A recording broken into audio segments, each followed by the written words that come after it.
everybody. What a young man. Yeah, Okay. yeah, loud and clear. My fine, yeah. Um, Nobody. what's my Madam, voice? Huh? it's even free. Wait, it's like echo word. Del. But last. Yeah, yeah, loud and clear. My fine, yeah. Um, welcome to the. Wait, yang no digali. Yang ma digal. What? Yeah, Maladiga, yeah. Last. Why go? Wabis, man, wow, mange Yeah, dega. Go ahead. Fong na problem bi si last la neka. Last fong mu maybe gene one ma. and maybe maybe when I come my Gambia also. Last ba gene sa headphone bi boy. Fong nga gene sa yang no digali. Yang ma digal. What? Last headphone Well, ambale da. Maladiga, Boy, yeah. mange gina Everything man is fine. madugat. Okay. Okay, guys, welcome to the Van Zone. I am Base, and together with me we have Del Fadera and Omar Waterman. So program B, welcome to the show. Yeah. Thank you very much. And I think I've been following you guys a little bit. I know Fadera has been in football for a long time, helping all of us. So Boy, Buddy Baleki, the Kimusada play fan boy. no, but he's in the scene, you know what I mean?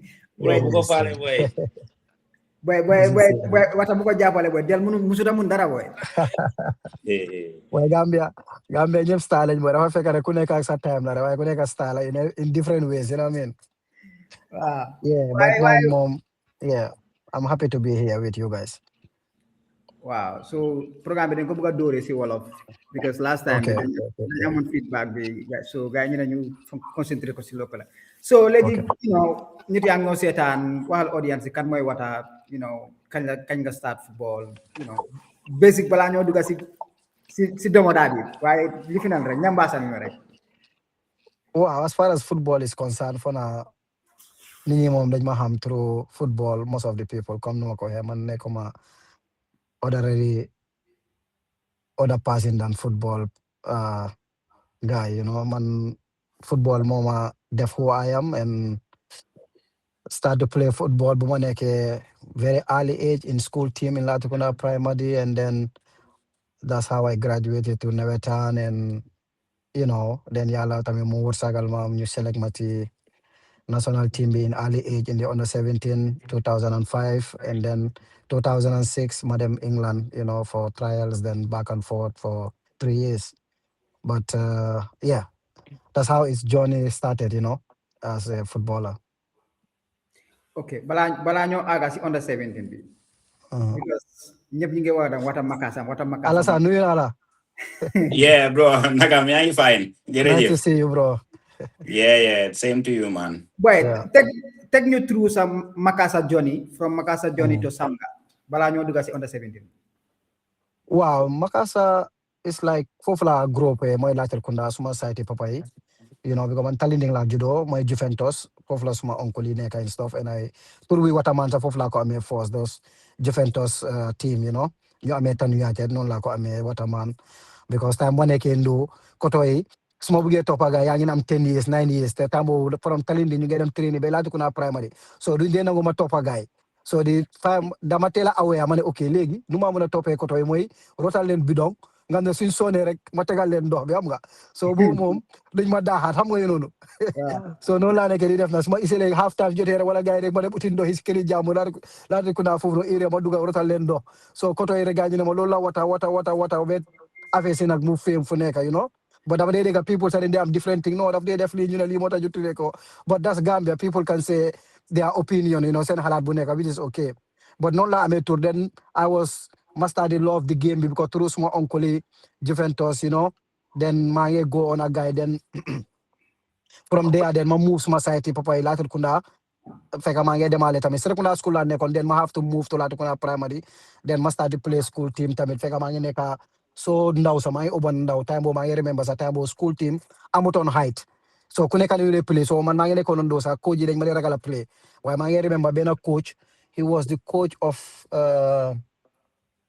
Philemmins, or I don't know, Fatana team. Ni seni sanata mus nañoo nekk si team yooyu noonu fona. So after Momo nyeka musa Mr. Tarawale, do musa fate aferam. Momo nyeka play school team.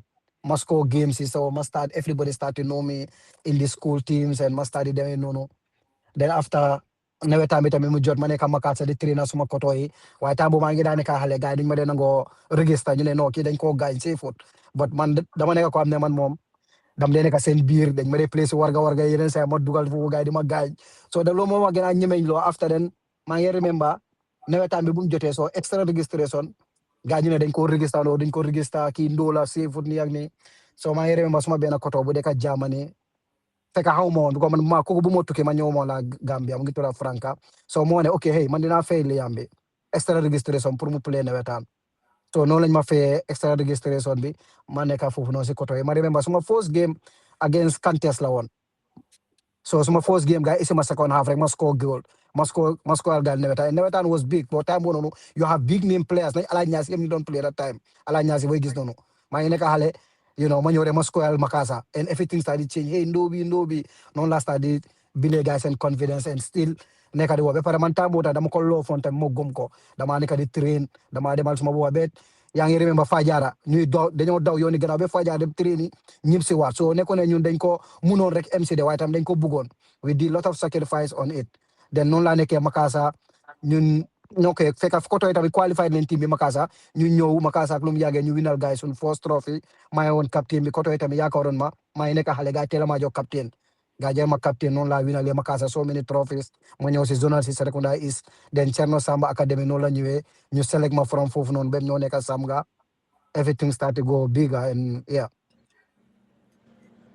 So at what point lañ la select on the 17 bi Boy, on the I hear 70 Rose mooy on the temps bu 17 base, boy. okay so léegi from there bu ma nekkoon di play okay after Makasa bi then ñu see them get so Cherno Samba si la ñëw ibi academic in Gambia then ñu ngi ko def worldwide trial so ma ne ñëpp ñu ne ma no da nga war a dem nii ak nii so moo tax àdduna bi is all about you need to believe in yourself so academy bu ñu ko doon select I was not the people they selected def select guñ ma woon ci first selection bi Ibrahima Mane moo fa nekkoon ak gars so select guñ ma ñu ne ok mun naa play waaye dafa bëri Qatar dafa bëri caaxaan so léegi we gonna take him to the development center moo nekk ñoo xam ne dañoo ñëw every Sunday ñu train so ñun jëloon si academy bi they have trousuit they have everything waaye man taamoo bokkuma waaye maa ngi believe for suma ma ne hey no worry bàyyi ma ñëw di every day Sunday di ñëw train it's okay so noonu laa ñëwee everything change so Sunday boobu noonu gars yi def team bi after gars yi ñu dañ bëgg a dem third division so gars yi def ko Samga ñu def third division balaa third division bi sax gars yi dem ñu dem train after gars yi ñu gis ne ok kii mu ngi si development center bi Sunday waaye he's one of the best here mu ngi def good so whatever léegi nañ ko yóbbu si proper academy bi so noonu laa yóbboo si proper academy bi gars yi jox ma suma traw suuti jox ma everything waaye comme dem nañu soo gisee ma wax li tam suma gife woon man xay jëluñ ma si academy bi rek man damaa bàyyi wala ñi ma daa play jëluñ ma rek because dal na Gambie ni bëri gis naa leen ñu leen dal ñu ok hey yow yaa daa ñuy play bul dem so noonu laa nekk di continuer di train ak gars yi ci development center I've been doing that for 1 month for 2 months maa ngi train every Sunday waaye ñun boog amuñ toon training kids joxuñ toon daala so ñu man naa ñëw trainer every Sunday ba yàlla def everything change so noonu lañ bokkee Samga second ñun am third division suñ first game sa imaginal boobu noonu ma ñëw tam ma score di same passing ko am ne bokkutoon si académique bi mu ñëw first game pour ñu qualify ci third division man maa score goal bi against Bantaba fekk Paul Jatta sax mu ngi play al Bantaba Ay, usuma pun la boy. Yeah, You know, bro. Wata yeah I'm so much interested si Cherno Samba Academy bi because mono watana ML tamet lan na si development center bi ak because dama feel na ne comme Gambia still now den solo academic understand grassroots football dafa important trop mun nga ñoo jëlal benn 3 minutes 5 minutes nga jëlal ñu live si biir Cherno Samba Academy naka la mel because lot of talent ñoo nekkoon ci academy boobu noonu mun naa naa woon Cherno Samba Academy bu ñu ñëwoon Gambia ñu nekkoon ci Greater Banjul area bi ko top players yi xale yoo xamante ne dañ mënoon football ñoom MLJ yoo sa maas yi ñëpp a nekkoon ci academy boobu noonu naka woon environment bi ak yow yan type of maybe ñeneen ñoo xamante ne ñun xamuñ leen woon nga time boobu noonu internet amul waaye soo ñu mën a neemal the type of talent ñu nekkoon ci Cherno Samba Academy bi ak environment bi at the time. Yeah, that academy was something big in Gambia, and most of the talented players they maybe small name amemete hamgen get ameme then Ali so nyung fa won then MLJ nyung fa won Ibu Bojang, Haruna Jame, you know, Malana Academy si bopam nekk do tay bu ñoo door divisionals bi si bopam, you know, ak kan ñan ñoo fa nekk. So many players am ne maybe tay fatina sen tour yi, but they well known am na ñoom tamit ñu ngi woon si academy, but it was a very good setup. Okay, comme nako Gambia dafa am academy. Okay, time boobu noonu you can see am na talent nañ MLD am na tamit, but we don't know when to do it, the basics. Kañ la ñoo pass, kañ la ñoo move, when you lose the ball fan nga war a taxaw ak lan nga war a ëpp loolu something lu am ne ñun dañ ko ñaakoon Gambia. Te loolu mu da ñu gis ne ba tey bi mu ñu di stop si moo tax nga gis so many players am ñu ngi am talent, but we cannot be in the top level because of basics yooyu nekkuñ fa, awareness bi nekku de comme amuñ talent bi de waaye awareness bi moo fa desoon mooy ok kañ soo luusee ball fan nga war a taxaw ak kañ nga war a pass one touch move pass bi fan la moo bini pré ko ñu tàmmoo dañ fa ne Qatar moo dee bit nit fekk pass rek mun naa bit ay 3 people. So that academy bi he play a lot in my role even bu ma tukkee ma dem England tay la loolu laa doon waxtaane Oja Kruma ma ne ko léegi ndooy chance bu ñu am ñun amuñ toon chance boobu noonu ñu naan tay maa nekk professionnel damaa dem Gambia di play warga amoon personal trainer xaw ma ne ok tey su ma waxoon na Alassane sax na ma jox something loo xam ne dina dugal suma boppa bi tambo loolu bëri fa woon because tambo ñun tam bu ñëw tukki koto yëpp ñu ngi si Europe ñu ngi si wasul amuñ time boo xam ne sax ñu ne dañoo ñëw Gambia pour won ndooy waaye léegi ñun ñu ngee ñibbi Gambia ak place yu bëri ñu ngee ne ndoo bi ok yow soo defee lii nga war a def di nga gis outcome bi. You know, yeah. Acha Del. Wow, money. Jërëjëf waay Wata. I'm not even them la delo a little bit back, you know. Time boo doon play si nawetaan bi ak sa performance bi because time boo doon play Serekunda is like I think all the best stars foofu lañ daan play. Nanga gisoon jamono yooyu noonu ak léegi watching nawetaan, you know, lan mooy difference bi? Yeah, gis naa a lot of things loo xam ne am nga time boobu Gambia yow so yow yéen journalist ngeen boo xam ne well known Gambia man musuma naa gis in person especially Alassane Mbalo ñëpp a ko xamoon Gambia because of the unique voice and he was there to help players, but come when you come to football Gambia before ak léegi dafa ute léegi time boobu nawetaan nag day gis matured footballers am ne ñu ngi play si divisionals bi ñu ngi play nawetaan ñu ngi play national team ñu ngi play nawetaan waaye léegi loolu moo amul Gambia so moo tax léegi football bi moo xala dee tuuti doo dee gis that much competition boo xam ne amoon na ko before léegi it's all about young players am ne ñu ngi try pour develop so léegi nga gis ne léegi am nañ problème tamit léegi pour ñu produce on good under 17 good under 20 because of léegi ñu ngi start di am problème because of léegi suñu waree demee back to basics and stuff ñu ngi start di am problème pour ñu produce player yoo xam ne before si nawetaan ñu doon mel yaa ngi doon because Gambia sax ñu bëri xamuñ toon nekk Mohamed Kalon he went to time moo play Inter Milan play na nawetaan Gambia ñu bëri xamuñ si loolu bu baax sax bu fa zone bi booy play na fa ba sona bro waaw te ñu bëri xamuñ ko woon so so nawetaan tambo it bring lot of things in the community dafa amoon life trop waaye léegi yaa ngi gis ne everything is getting fade away because of so many changes and ba pare loolu tamit is okay it's part of development waaye nag loolu tam ñu dimbale much no so loolu mooy different so tambo boo doon play Serekunda is yen few players ngeen woon ñoo xam ne you were the smallest and the youngest player di daan play foofu noonu right soo leen solee seen bés bi daf leen mel ni comme xaftaan la dañ leen ko war a taxal noonu ba tey maa ngi amee pictures yooyu noonu but when it comes to skills playing with the ball winning matches you know and entertainment you know it was really incredible like you know I remember especially su ngeen Makassar time boobu su ngeen play ak Bantaba su ngeen play ak yeneen teams yi it used to be incredible yaa ngi remember Keba Sala you guys were among the 2 youngest players yoo xam ne because same size we didn't do it, but when it comes to skills and doing things, it's incredible. What do you think really, you know, the difference when it comes to entertainment side of football? Because legi degal xale yu nekk di play nawetaan bari na, but dafa mel ni the entertainment part bi dafa xaw a fade away. Yeah, so loolu la mooy léegi ñu bari comme ni ma la ko léegi restriction bi buñ def loolu si nawetaan dafa tax football bu bëri mu ngi dee lot of competition tamit bëriwul fa comme before tambo yow yéen yëpp Gambian ngeen before tambo da nga nekk ba fii nga dégg ñu ne Brikama hey am na player bu fa nekk nii ak nii léegi wax ma Gambia da nga dégg loolu non hardly wala nga ne ñu ne Serekunda is ak num bigé num bëri sé wama légui Serekunda is ban nawetaan player ngay lañ nekk di coow right now. Banjul like the same, Bakaw like the same. Te before ñun tabo nit ñi ñoo jógee fu nekk di ñëw setaan man tabo dama nekk fii sama fekk tuggee nguma last boy bi sama diga hey ne Steve Tarawale loolu am doon demee football moo mel te Gambia kuñ coow rek suñ nga ne stand nga dem Brikama tam you have so many players am ne ñun doon coow gars yi Brikama waaye léegi to be honest yéen journalist ngeen toogal léegi nga ne Serekunda is full nawetaan nga ne ban player lañ nekk di coow right now. So yaa ngi gis ne lu bëri léegi mu ngi change te tambo ñu nawetaan ñu bëri nit ñoo xam ne hey wata ku nekk di play Makasa Brikama ku nekk di fa play nii Bakaw kii nii nañ ñii so loolu mun naa neem Banjul tamit before di nga am player ne ñii Banjul dégg naa ki ñu fa am star yi nii waaye léegi you know it does not happen.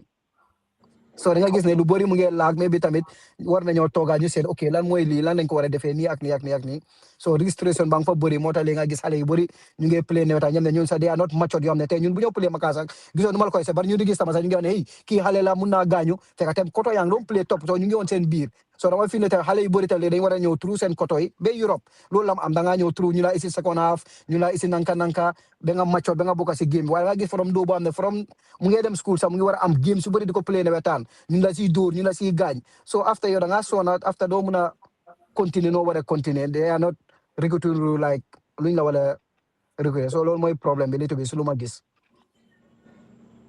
Great. So by my last move after then we talk about a very going playing Europe trials and whatsoever because yani lal fi very important topic mooy the basic football basic fundamental because soo ñëwee si talent moom Gambia loolu dama ko ne wax Africa moom Gambia amul ku leen over talent but there are certain basic fundamentals. In fact, barki Gambia ak Senegal after the game, parties ak certain players, like talent mom they know Gambia has talent, but we need to go back to the basics. We the academics and whatsoever to help our young players. Yeah, and I think ne lot am luñ ko mëna defé to be honest, man mota man dab gombali ne. Degala, tun ex-footballers, most of them they have to sacrifice and go back if they want to help the kids. No matter what I know tam easy would because am ne tok ci internet ma gis some of them ñu disrespect koto yu nono lan lañ fi def so yow da nga bañ nga dem Gambia nga gis xalé ndaw ñu la way robis lan lañ fa def mo ne ka yan Gambia qualified in World Cup ay ko of nation lo motax defuñu fa dara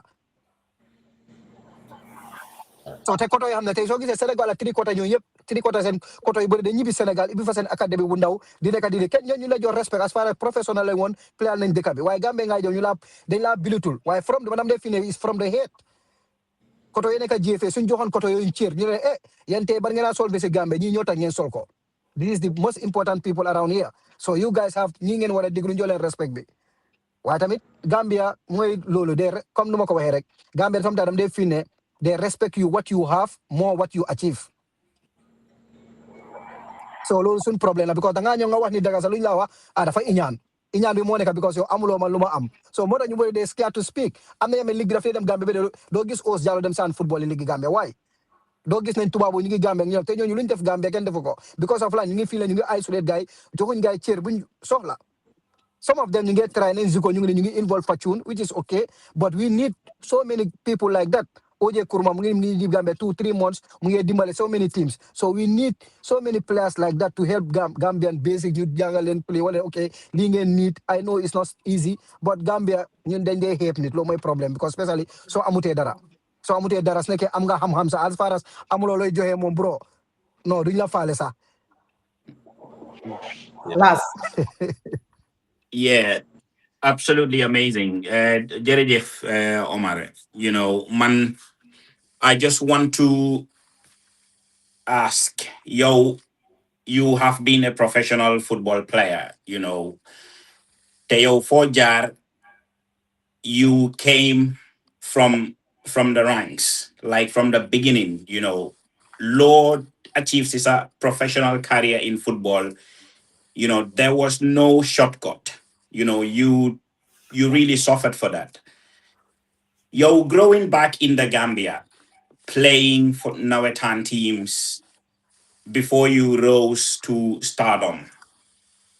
Maybe I'm not for don saying to Gambian football then like right now. Okay, in 10 years or in 15 years, this is where I really see Gambian football. Your time bobu nonu, what really were you thinking, okay, Gambian football 15 years from that time or 10 years from the time you were playing and, hustling to make sure that you become the man that you are.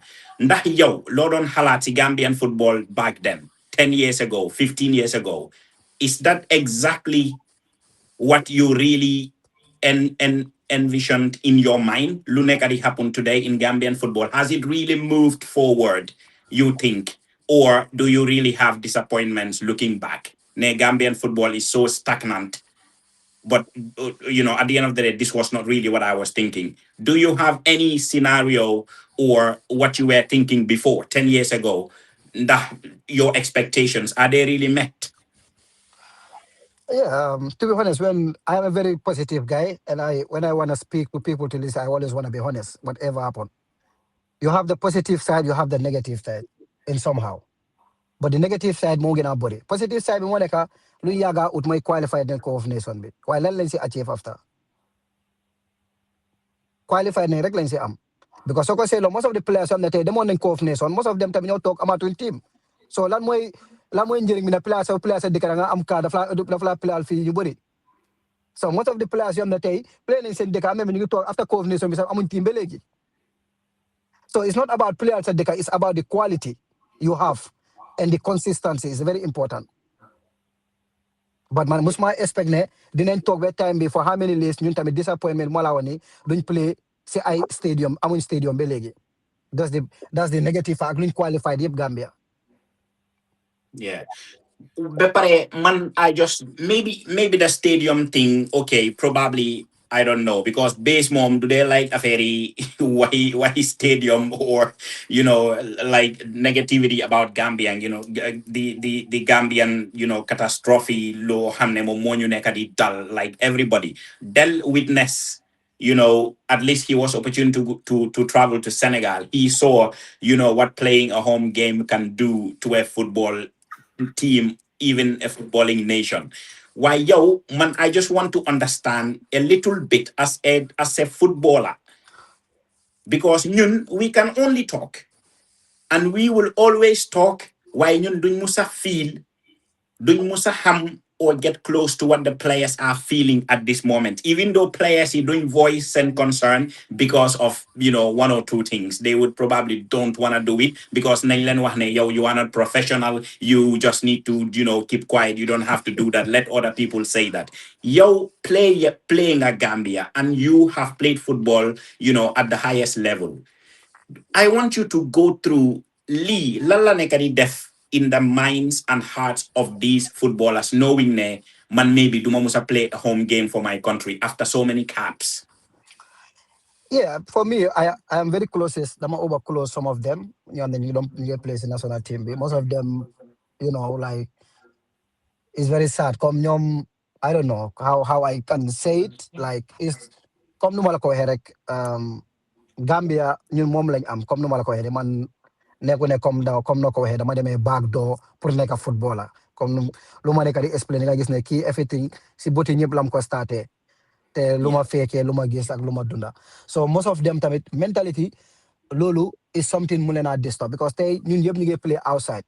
So tey ñoom su nekkee players yi ñu leen seen invité so yow nga xam ne yow nekkuloo di leen play sa dëkka yaa ngi dem play beneen dëkka ñu war reason bi lan la because of ay stadium and lolu yeb lan la because of financial things la yoo xam ne lolu mentality yow lan nga mun a wax. Yeah, it's very shame. Yeah. So loolu la wone so be ñaata years be tey lolu be tey mënuñ ko sort out te the same people ñoo fa nekk ba léegi bro te man lu ma mënta understand I'm a very positive guy lom ne man dam dee toog di seega lu nekk loo xam ne loolu amutoon Gambian football loolu laa fa nekk di gis dégg la man suma ay koto ñoo fa nekk ñam ne am na gurre waaye when you come to the interest of the Gambia comme ni nga ko waxee da ngaa wax loo xam ne loolu mooy because soo ko seetloo tey koto yi nekk di liggéey si GFA bi yëpp they are doing good, that's fine, but du ma dee mën a understand most of them tam soo ko gisee tamit they involved in politics. Some of them they are UDP sympathies, some of them MPP sympathies bro, and loolu bokk si football te léegi FIFA suñ suspend on Gambia because of government ba involved si football dañoo ne gis nga government bi bu fifth government water involved in football Gambia. Why you nekk di amee sun football Gambia ñoom ñoo nekk di involved in politics, bro. So they want to be in anything, and that's not fair. Yeah, exactly. Balama Delo floor the C base, man, I just wanted to understand because lead are important. Ñun we talk as people that are in the media and people that have a voice, at least to just share our opinion, with the wider audience. Why come so gise every day we are talking, it's because we know what football is like. Football is what football means to the Gambia. It means everything. I'm telling you, you can tell people, or like a group of boys playing football, and they will tell you soon and you play football. Football means the world to the Gambian kid. So it's good in a player's perspective. Because min te do gena si media be mune wow lu nekk di xew dafa bon, Gambia should really fix their shit. He wouldn't say that, based on reasons and probably professionalism. And other players likewise, they wouldn't come out and say it. But Why in do you standard of think that's a Gambia, problem? in the standard of Gambia, they wouldn't say that. But you can see top stars are speaking against their if in their FA. Google are Yeah. Bailey of Aston Villa. Then I best celebration Jamaica. The man say Lumwa guy. But they didn't take it personally. But I understand in Gambia when you speak sometimes, they will take it personally. Yeah. In Gambia, you mistake, you say a word, you wouldn't play. That's You don't it. play. No, bro. Don't play because then you want No. dang you bugaya. Daf ñu bëgg a Di nga yab so wóor la lu moo tax mu ma wax ne xam nga sooy wax dama ne gars fee laa wax tur la moo tax dama ngeen saan Bailey lu mu wax benn time Jamaica loolu some years ago la daf leen obaat wax this comme some lam ne mooy dëgga waaye ñoom ñu mere wuñ ko dañ gis ne ok kii point of view am la wax ak yooyu noonu comme loolu comme na ko waxee nii waaye tey am na plan ne suñu waxee dañoo fi ne ñi du ma amaat chance pour ñëw Gambia wala koto yi sax su ma ñëwee dañ maa nacc wala stuff so mentally boobu moo fa nekk loolu la moo tax it's very difficult comme nu ma koy suñu ex football yi bëri tamit ñam ne nañ jatoo nañ sefo solu ñam ne bañ play top level you don't see them involved in football Gambia because most of them they're scared. So most of them dañ laa xamal tuuti sax ñu ñëw sagala yow nga xam ne yow daf ngi def dara yow dégg naa lii and that from your personal life la ñëw histoire through yow sa carrière. So exactly. moo tax ñu nekk seen side. What lu moo wax ni Water is very close to these players, and Lumlawa is the sad realities of most of them. In fact, man, I remember some 2-3 years ago I interviewed certain players. Guys, they voice out their frustration to them. They miss playing at home. In fact, what is a living witness? See, Soma Birek. The exhibition match, Serekunda is BST Galaxy and just Pro Union Fee Holiday. That day, for mainly because they miss seeing these people. You can see how the park was full to capacity. You can see the love. You can see, it's not fake love. It's real love. You can see entertainment side. People were happy to watch these people play against the local base players. And if you speak to the players, man, I know I spoke to certain players, few of them, I'm now a guy interview. Some of them, they don't want to speak come what because they're afraid. Small head, then my Japan, dema inyan, wala bima o national team, wala then my mere. And that is something it is affecting our sport, especially football in general. Even from the side of the journalists, sorry to say, Alasan Gambia dafa naxare wade.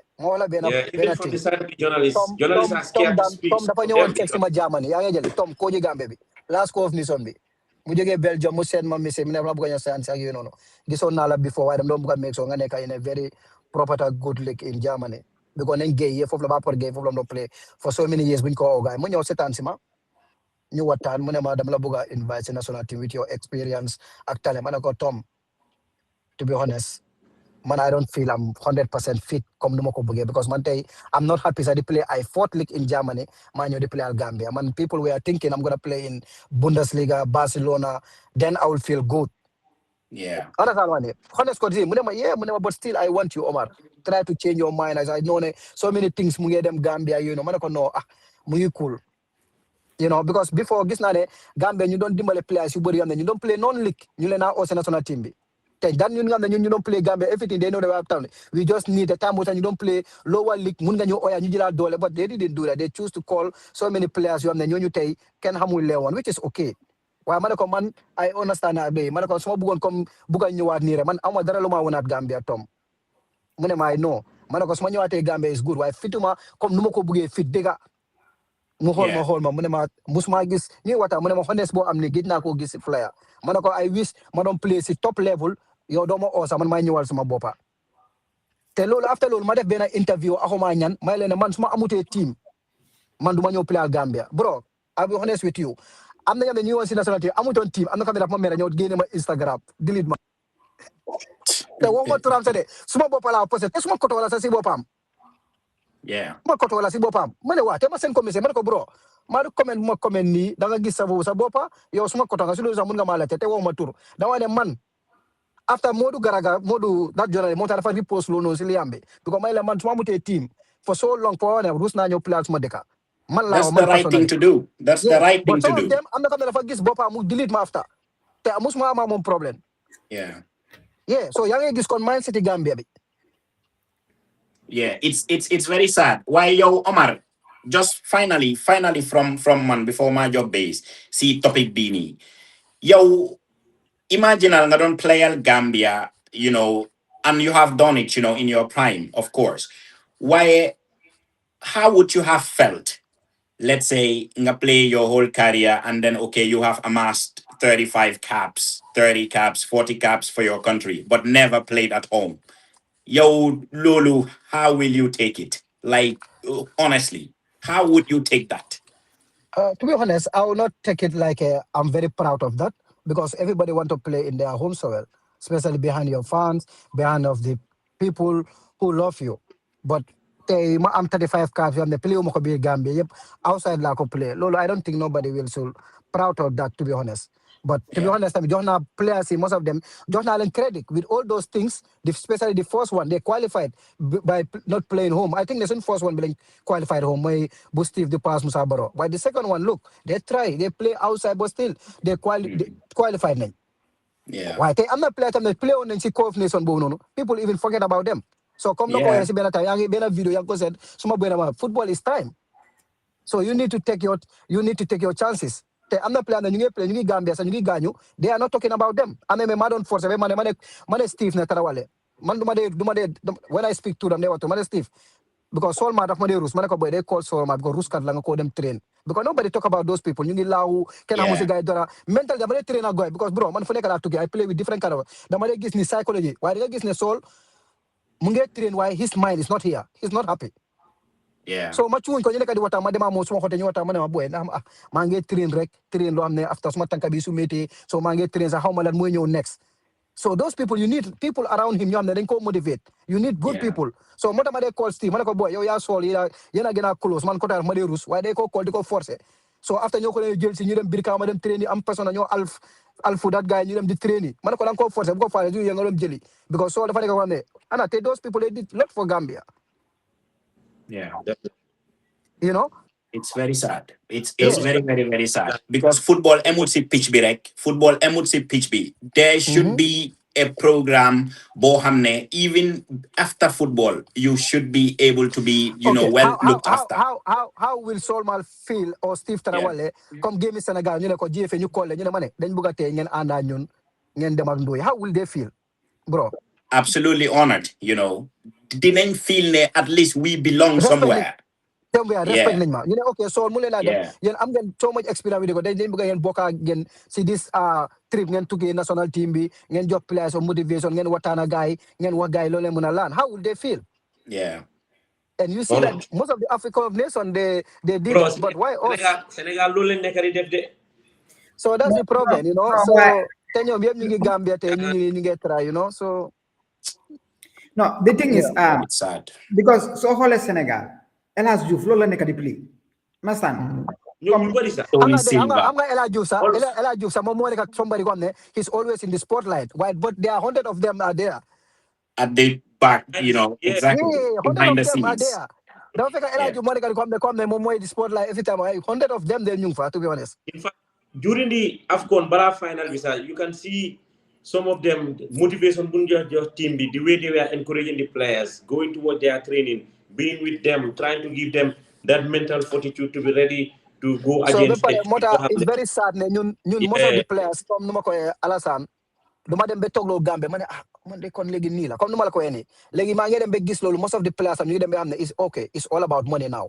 If you want to Yeah. get respect people de it's all so by players yu bari de do may légui Saudi team si ñëwé sa wala Dubai dañu dem fofu non pour ba because Yeah. topuñ career.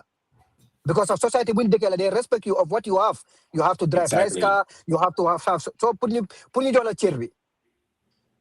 Yeah. Ñoom dañ term success to be cars and money, you know. Yeah. So So Lord mo dan unfortunately, career that's mo how it come is. tay munga am career ngam halis, which I pray for Minte. Minte is somebody munna am career, munna because I see him. He's not like the best talented, but he's very work hearted. Because Yeah. man nekk na si privacy bi daf dang ko gis muy reyante di wàcca si di lini. So Lord dafa ta ñuy gëna ko love. Yeah. Yeah, neku ne comme si kaw rek la mune sa mu ngi dem di reyante di everything, di fight di everything. So I wish we have those kind of players more ñu am ne tey dañu am career tey Minte mu ngi jox spotlight in Gambia nga dem Sénégal léegi ñëpp xam nañ ko because seetaan nañ Brighton mu ngi play su demee yeneen dëkk yi that's you call career because people start to know you neku Gambia rek Yeah. ñoo la xam because ñun diga ñun Gambia rek li ñu xam waaye léegi nañ Minte most of Minte three-quarter dëkk yi xam ne in Africa they know him because Africa most Yeah. of the Yeah. African people they watch Premiership. Yeah. Which is very Exactly. good. So we want to have those kind of players more. You have career and you have money end of the day. But so say three-quarter players you body legi highly slang am the Gambian standard, but they don't have career. Yeah. Exactly. And it's just embarrassing and very disheartening. It will get to that point. Because nanga gis ne ñu bari dañ dee wax boy kii Saudi la moo dem play kii Qatar la moo dem play but yeah they don't really need your validation anymore because they know that the society that we live in right now dinañ la teg si kaw but just few years to come when they wrap up their playing career Ah, and they don't achieve anything like no wealth, you don't don't forget talk to them. also me I'm not them Saudi. They give him so much money. Why mom get feel hey, why should I go Saudi? My feeling I'm not career, put them talk as I still play Europe, my play Champion Leagues. If I have that, I would take it. Yeah. Because Okay. he's dinam halis dinam tour tamit. But yeah. Wata. So I'm not didn't in the word maybe probably in the next few weeks. You talk more about Gambian football. While legi nañ pousse tuuti rek. Legi wata play na Makasa dem na Samga play na under 17. Naka nga demee Europe ak fan moo nekk sa first club. Yeah, okay. Samga time no nuñ ko bile won comme numa ko waxe rek mota like it's all about in life you have to believe in yourself. Okay, Samga den buñ demee ci third division bi. So Harry ku mom team bi mom time dañ amone players am na ñom lañ xamone man time won xamuñ man ma ngi won ci team bi moy Brahma Jete Bura nga am Pa Baji ñom ñoy suñu old bi dañ amone experience ak Beles Lama. So ñooñu la Harry bu gona yóbbu England. So ñun ñu doon play rek. So then buñ play ci second division bi ñu qualified fourth division. So the first division we really did good at that time, because come to time top players have found contact you well known. You did very good that at you pick you under 17 but no. So when you play si bena under 17, so Harry money okay, be some you nyoko ibe and this is the first players you have the call through the national team bi. Then after si mu change. So nañ bura nañ paba ñu bëggoon yóbbu England ga ñu tegee loolu site ñu ne léegi Waterman Ron la ñu invite so ñooñu la ñoo yóbbu England because that's the first people ñu am ne tey ñoom ñooy jógee from Samga and it will then noonu laa demee England in 2006 loolu laa demee England. Ban team?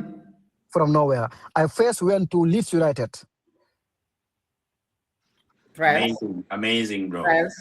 Leeds United laa demoon man fa fekkoon Dennis Wise mooy general manager bi maa neen Danu Rossi ñoo fa nekkoon ak de bu ñu fa demee gars yi laaj ñu waaye tamoo Leeds they having so much problems of money to handle us then ma dem tamit beneen team ñu soxla ma Leyton Orange ma dem fa fekkoon naa fa benn ndoy Gambian sax fa naa gisoon nañ ko ñu invite ko ñun tamit ñu ngi ma bëggoon because if you working permit then from there ma ñib si waat Gambia after 3 weeks because dama gëmmoo lu ma def ma nekkee foofu suma koto yi ñam ne Makasa yi fu la gay dëkk ñu ne ma son soo bëggee ñibbi rek mun ngaa toog fii mun nañ laa lii nii ma ne hey man damaa ñibbi booy gisuma I see my career, you know. Te man tamu kulu man ko am suma guy gra man dama delwat Gambia man dem dekal ci banku bu ma dekon ma gomal suma bopa rek. After some month ñu am invitation from Charlton Athletic because ñu ngi dekon son affaire non lañ démé Charlton fekk Allen Patou mo fa nekon. Manen Jonjo Save ñoo nekon fofu nono si youth team bi so then my train ak team bu mag bi. Mota Gambia la fani so gis nga Cristiano kuñ di best harita moy Samido ko tam mu won tam Charlton when you google it at time. Léegi kooku moo nekk sporting director Al Nassr maa ñoo fa nekkoon in Charlton Athletic so gars yi laaj ñu ne hey ñii moom dañoo sign gars yi so gars yi offer ñu contract maa roon waaye tam moom mënut a am working permit in the rules so léegi ñu delluwaat Gambia ñu jëlaat beneen visa so dañoo ñëw England den gars yi dañu bëgg a yóbbu in France Nantes and in Belgium Sanderlecht so foofu la ñoo nekk for 2 years then when we have the European qualification ñu ñëwaat England so bu ñu ñëwaatee England pour toppatoo loolu noonu Charlton ñu am problème yi baax gars yi jaay seen training ground bi gars ñu delluwaat leen ci championship bi so they cannot finalize us to go again. Yeah. So Ron after ñu ne Ron okay yow mun ngaa dellu so Ron nii noonu lam delloo pour ñu because waroon na dem America it does not work noonu lam dellu waaye ñu bàyyi ma fa waaye fekk man teams yëpp ñu ma bëggoon noonu la ma Chelsea gisee foofu noonu Chelsea ñu ne ma okay ñëwal nga ñëw train sa ñun that time 2008 time bu fa Mourinho nekk ma ne ka di train a Chelsea tamit then ñu daaxa tamit Mourinho so nobody coach there to take a decision. So léegi tamit Crystal Palace tam ñu ngi ma gisoon waaye ñu ngi woon si championship ñu ne Omar pour ma ñëw foofu noonu gars yi toppas ma dañ ñëw su ñëwee fii nañ ko réglé so Crystal Palace ma nekk for almost 1 year gars yi dem court def everything for I think ne BC naa la everything they did everything they cannot sort out my problem so they said I have to leave the country and then everything was so shocked they tried everything utal nañ ma utal ma jigéen pour mu sëy ma waaye tam I was under age so I mënu ma sëy ko am ne 15 ak yooyu noonu loo bi noonu so then they do everything. I want to Gambia boy. Wow, Yeah, Europe didn't understand. Europe léegi moom 14 sax am cefe léegi 13 waaye sëy bi am nga loi bi.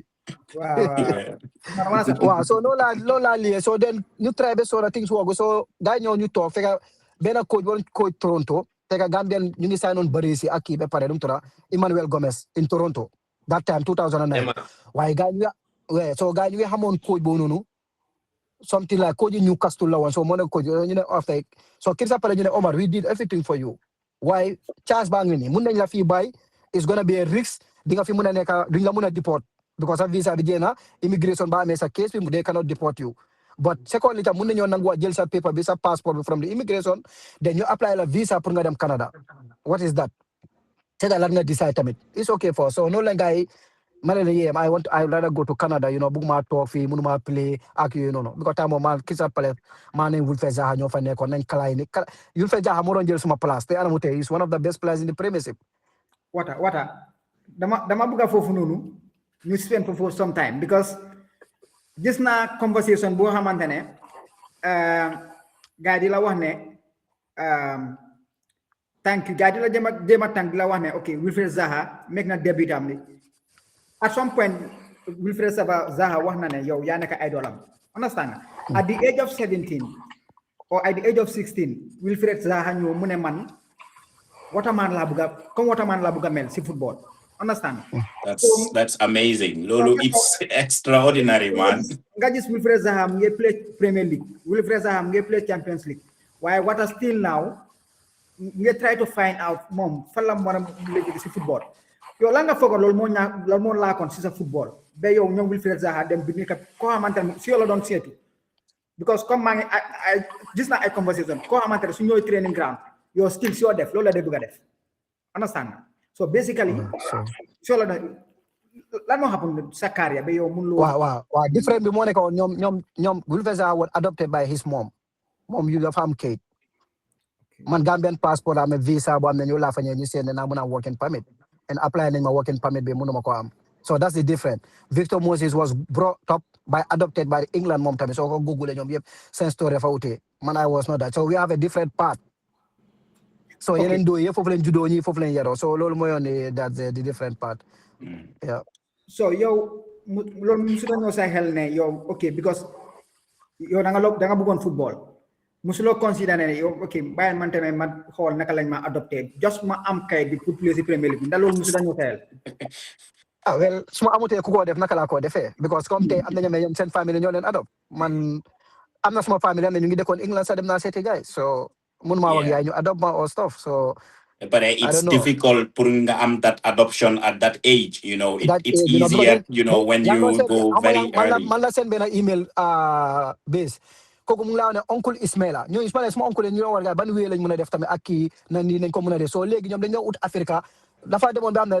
dañ ci boole beneen lawyer Africa sax ñu seen lawyer nañ wane ok kii amu fi parents sax nii ak nii so nit mun na ko so it was little bit difficult you need a lot of paperwork that time you know what I mean yeah so léegi Crystal Palace nga dem Chelsea di traîner ñoom Lampard di traîner ñoom ñoom Terry ñoom Drogba you know naka la atmosphere bi meloon you know from watching Drogba Lampard si télé ñoom Jara si télé nga ñëw di traîner guy si benn fii yeah I think is for me it was a very good thing I like it you know but for me man dama yaga man dama digger boppa comme dama fi ne man suma doon play ak Messi sa dama play comme suma normal football it's normal to me because dama feel ne talent bu gaay am boobu laa am so dama feel ne suma amoon di right comme normal ko yëfi kayit nit maa gaay tamit ñoo ko doon joxante wala ñu nekk tey ñoo xam ne tey ñun man la ñoo neem waaye dafa nekk different boo xam ne they have a different part because Didier Drogba soo gisee si record am moom oncle am moo ko isi France moo ko adopt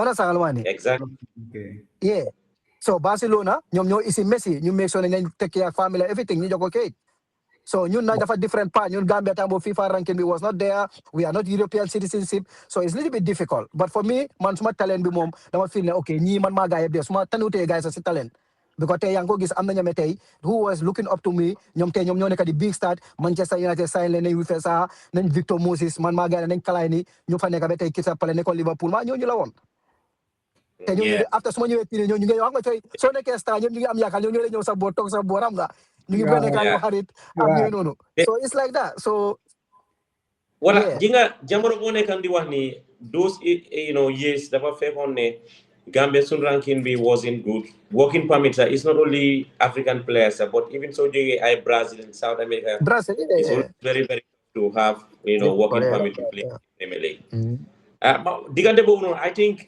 some later parts of the year I think Apapa was also in Southampton mu doon train foofu noonu right yeah moo ne Oje Kuruma yeah okay the talent was there but the luck was not so Mourinho on your side I guess Mourinho moo la bëgg waaw Mourinho ñoo fa nekkoon may tri after dañ ma ne maa ngi fal ko dañ ma dee bëgg a di wane hey ana Wright Phillips sama mag la comme di ma tooj Wright Phillips that time because of Sean Wright Phillips exactly yeah so SN daf ne wane ma ne yow free player ñoom ni cool dañu ne ma ne free player ak yoon ak beneen player ba am ne naana lam tudda waaye moom after dafa gaañoo after doon player na England after moom Mourinho ñoo njëkk a dem Ghana bu ñoo dem Ghana visiter naana ñoom tam ñoo fa nekkoon ak yooyu noonu so su ma fa nekkee gars dañ lay wane brother Wright Phillips nii ak nii ak yooyu noonu so but it was very nice so the player nañ Lampard you can see nañ Lampard they are not talented but they are aware xam nga understand football those people they understand football I'm all over important. Talent and understand football is quite two different things. Yeah, you don't understand football. Comme Massi Karig. Lampard munta katani why they know okay. So mo ko joxe Alassane dama teel ball beside bi dama def ko fa. So mo tax gis mo Drogba they play Drogba mo ko linkable ball mu ne because they have ñom lo moy sen doole ñom tam they will never lose those kind of things. Why ñun Gambia ñun fofu lañ wara dimbalé ndu yam ne okay understand football ak talent dafa uté. Yeah, da nga gis tey ñu am talent ñu am talent Gambia talent. In fact, all the time they wax loolu noonu. I remember amoon na jamono yoo xam ne it was really surprising. Dañ naan wax ne Massi Wall ñoom Wall ko fu ñoo mën a play si Premier League bi gars yi doon play nawetaan time woon ñun dañ daan werante loolu noonu time yi ñoom Waterman gars yi si bench bi la ñoo toog. ñoom Wall ko di play si team boobu. am na tey coach bu mag si ñëwee moo tax nañ Wall ko after ñu am problème because ñoom seen benn kind of football la mooy talent bi daw. So yaa ngi gis mu def football tam mu ngi change foog nga am technique moo tax Capello ñun si football judo Capello bu mu jëlee force England national team bi lu mu wax mu ne Walcott ak sa waa ji Lennon you guys have to change the way of football because yéen benn football nga ba pare da ngeen a daw ba touch line bi ngeen cross bi nekk zéro. Exactly. So Massi Starling yi. Boy last. Wow. Di nga Wata su paree dafa war a ñëw bi Wata su paree dafa war a ñëw bi académie di nga lu mu nekk di wax ni di nga Pep bu mu ñëwee Man City ñu ngi amoon Jesus Navas. Bro am na benn player du ma dem si biir details mu doon play si Premiership bi So ma setan ko somehow ma tok ma ne len okay, he's a good player. Why dafa war a change so many things and programme bi dafa des.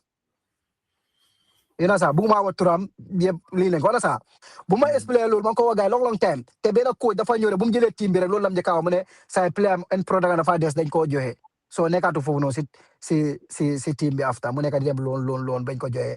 Waaye am nga Gambia tey da nga wax ni dara mu fayee yow da nga ko iñaane wala sax fekk man lu ma nekk di gis yow nekk di gis ba pare man dama dundal luy football I been with different kind of coach yu xam ne dañ am solo am na player mu desaan gars sax si ñoo xam ne Gambia la ñoo xam ne ñu ngi play si top league may leen kii dafa war a change rôle am su nekkee dafa bugg a yàgga si scene bi because moom bakaasam bodiwul fu mu bugg a play da nga nit pour am technique lot of you have to be gifted te moom amuloo ko so you need to change way of your football so moo tax ma ne minte dina yàgga si premier bi su ko seetloo tamit moom mu ngi wàcce yow different that energy mu ngi ko am and they appreciate they appreciate that pare yow lo nekk di wax ni is very important gis nga tubaab they don't just see you ngay play wow kii mu ngi garaaw ñu sign la déedéet tubaab they sign based on statistics they sign players based on what they see like what you have to offer lan la supercomputer bi says about you. All of these teams that recruit players, they have their recruitment team, and the recruitment team have every statistic, that they need to know about you. So, Mota, come no go ahead, the end product is very important. You can be the best dribbler in the world, but if you don't have the end product, you don't give assists or you don't score as a striker, then what's the point?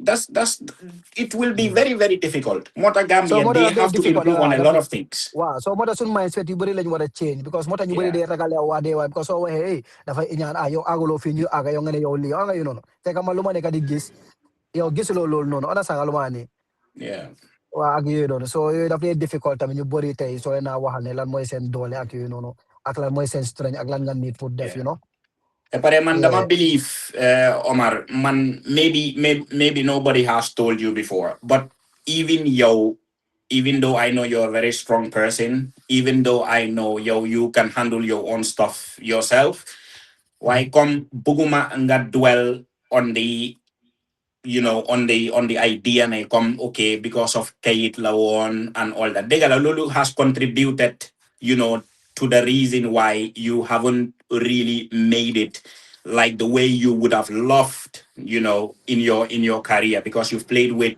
top professionals. You name players like Nathaniel Klein, at Crystal Palace, he was really good. Southampton, he was very good. When he came to Liverpool, he was one of the best. It was just the injuries that were the problem. That was the reason why he left Liverpool. Players that you're talking about today, they are absolutely amazing players. But I just want you to know, gis nga luck, does they play a very big role in a player's career? I'm telling you, there are players that are playing in the Premier League today. Yow sa bopa di nga xol ñi nga ne kii daahut ma play. But he's playing there, but you don't have that opportunity. It's because of the luck. So if you accept that, ne man luck you ma enough to really make it, then probably it will ease the burden. Like, okay, Kaitam, it's really good, but at the end of the day, if you really had the luck, I'm telling you, if Europeans really want you to play for them, they will go all out. I'm telling you. Although Nyom Drogba, they had it easy, they were adopted and all that. They came into the country at a very young age, but they will go all out for you. Just to make sure that it is happening. Why lola lokla? So there's nothing wrong. But so many Gambians legi comme nañ Alassane Diatta ñu ngi play Denmark legi ñu ngi play England bu dee second league la sax wala ñeneen nañ minte you have to have some certain caps in European leagues and stuff legi mu ngi change nekkul legi before la waaye comme legi man example so ma wax ne man time ma def England those kind of things man ko starté Italy wala Spain wala France I will play in easy because those the requirement is different with England. Exactly. It's a little bit tough at that. It's a little bit tough. Example, legi nañ Musa Baro bu ñoo door ñoom Italy lañ dooree in the lower leagues. So man noonu laa demoon England. So su nekkoon loolu la is easier. They give you papers to stay. Yeah. Ana sa nga am nañ Musa Baro nañ Lamine Diallo nañ Ali Sow nañ Okocha aw naka waaw Jaguar and other players. Ñooñu soo demee foofu Italy ak ñële seen loi dafa utee Spain and stuff. They give you papers to stay. As far as team jël na la. waaye dafa utee comme England ne ok soo fa ñëwee 6 months visa sax working permit bar nga koo am foog ñu la tele yeneen façon requirement ok na yow your country is below 70 FIFA ranking that time no are you a European citizen no but when you go to France and Belgium wala Germany they don't ask those kind of things Yeah. so those the lokki bi foofu la ñoom lokki bi ñoom fuñ dooree ak ñun fuñ dooree dafa utee then man dama war a pour génn foofu yëpp that time boo xam ne man maa ngi dem foo xam ne jëkkër ga ma ngi faa dem waaye bugguma fa mooy MLS bi waaye ñaaka si pexe mooy ma fa yóbbu ko that's the only choice moo fa nekkoon. Yeah, to beef off your CV. Absolutely. Yeah. I understand. You know, ma play for ma play with the top teams yoo xam ne nañ look at ñoom ñu ne hey yow lu tax nga ñëw play fii nii with the talent you have nañ Terry Henry and stuff so ma ne hey dëgga man dëgga war ma fi toog man maa pousse ma wéy bi sax pour ma dem Germany ma ne gars yi ne hey man dama am pour dem because war naa base ñoom dañ dem ba invite suma ñaari friend yoo xam ne man maa ko wax gars yi San Jose a top professional team in America ma ne hey da nga naa invite benn player from suma team bii nii ñi are very good players ak Kenya because ma ambition ma ne ko ok that time ma laa ne 2010 dama bëgg a dimbale Kenya Talinding benn Kenya laatir ko naa because Talinding laa juddoo waaye laatir ko naa laa yaroo ñu bindal leen invitation everything because coach yang fi ñoom yëpp kenn deeyut mooy Tafa Mané mooy yoon coach Gamtel bi and Fodé mooy yoon coach Walidaan bi. Yeah. You know, so you bindal leen invitation everything but lu ndaw moo ko téye woon mooy ku moom Walidaan dem si yàlla na ko yàlla arja na mu ne non invitation bi dañ am pour change ko because all do nga time boobu mun nañoo dem team bi nangu suñ players yi nii ak nii so team bi tam ñu ne waa ñii Waterman nii lañ ko invité so lu tax kii di wax ñu change suñ invitation ba am ne kii nii lam fi ñëwee then after man nag ma puusoo suma dem lu gisuma dara pour dem Europe noonu laa demee Europe then deal boobu noonu lam demu through after you know then ma ñëw tamit Europe Bundesliga ma ñëw everything with Kevin De Bruyne and other players coach bi mu ne ma ok dañ laa sign waaye for next season la because transfer window next season la then yow mun ngaa train na ñun waaye suñu amoon second team mun nañ laa bàyyi second team bi waaye right now da ngaa mën a train ba next year then coach bi balaa boobu ñu daa ko Thomas Saff is one of the biggest coach in Germany moo coach nañ Ozil nañ Diego you know Brazilian bi then ñu nañ close yëpp moo leen close yoon bu ñëw Champions League then buñ ko daayee ñu coach ñëw mu ne ñu coach bi bu mu ñëwee mu ne ma Omar you are a very good player young but we want experienced players jo sa contract bi dañ koo joxe dama ko war a joxe beneen space ak nit ko am ne is a German citizenship and stuff ma ne ko ok then noonu laa delluwaatee America then suma agent bi yóbbu ma si team yi Fouti Danso bi demoon naa Portland Timbers waaye temps boobu Alassane gisuma dara rek ma fil ne man suma carrière Europe laa ko mën a defaree so ma ne non man Portland ñu offer ma seen offer ma contract yi ma leen non ma ne agent bi ne you know what man dama bëgg a delluwaat Europe ma isul ko problème nii after mu yóbbu ma Denmark Sweden team si suñu offee noonu la things si stade di jaxasoo waaye su nekkoon man good life laa bëgg I could have stayed in MLS. Yeah. You know, but I was trying to see my career better than looking for something else. Yeah. Gajaga, welcome. Gajaga la no. Gajaga, fana yang mute. Okay, So, what bala Gajaga on. Maybe someone that small connection be back now. Man living then I would like boy for several hours. I wonder man you mute. Let me check. No, But you are good. You are good. Yeah, good now.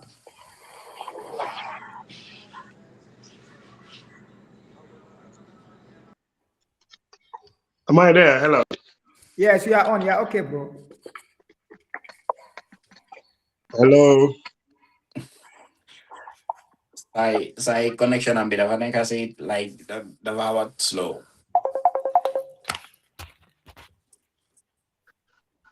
Yeah, so sorry for joining the discussion late. Yun amun light boy for several hours. Sorry, bro. Sorry.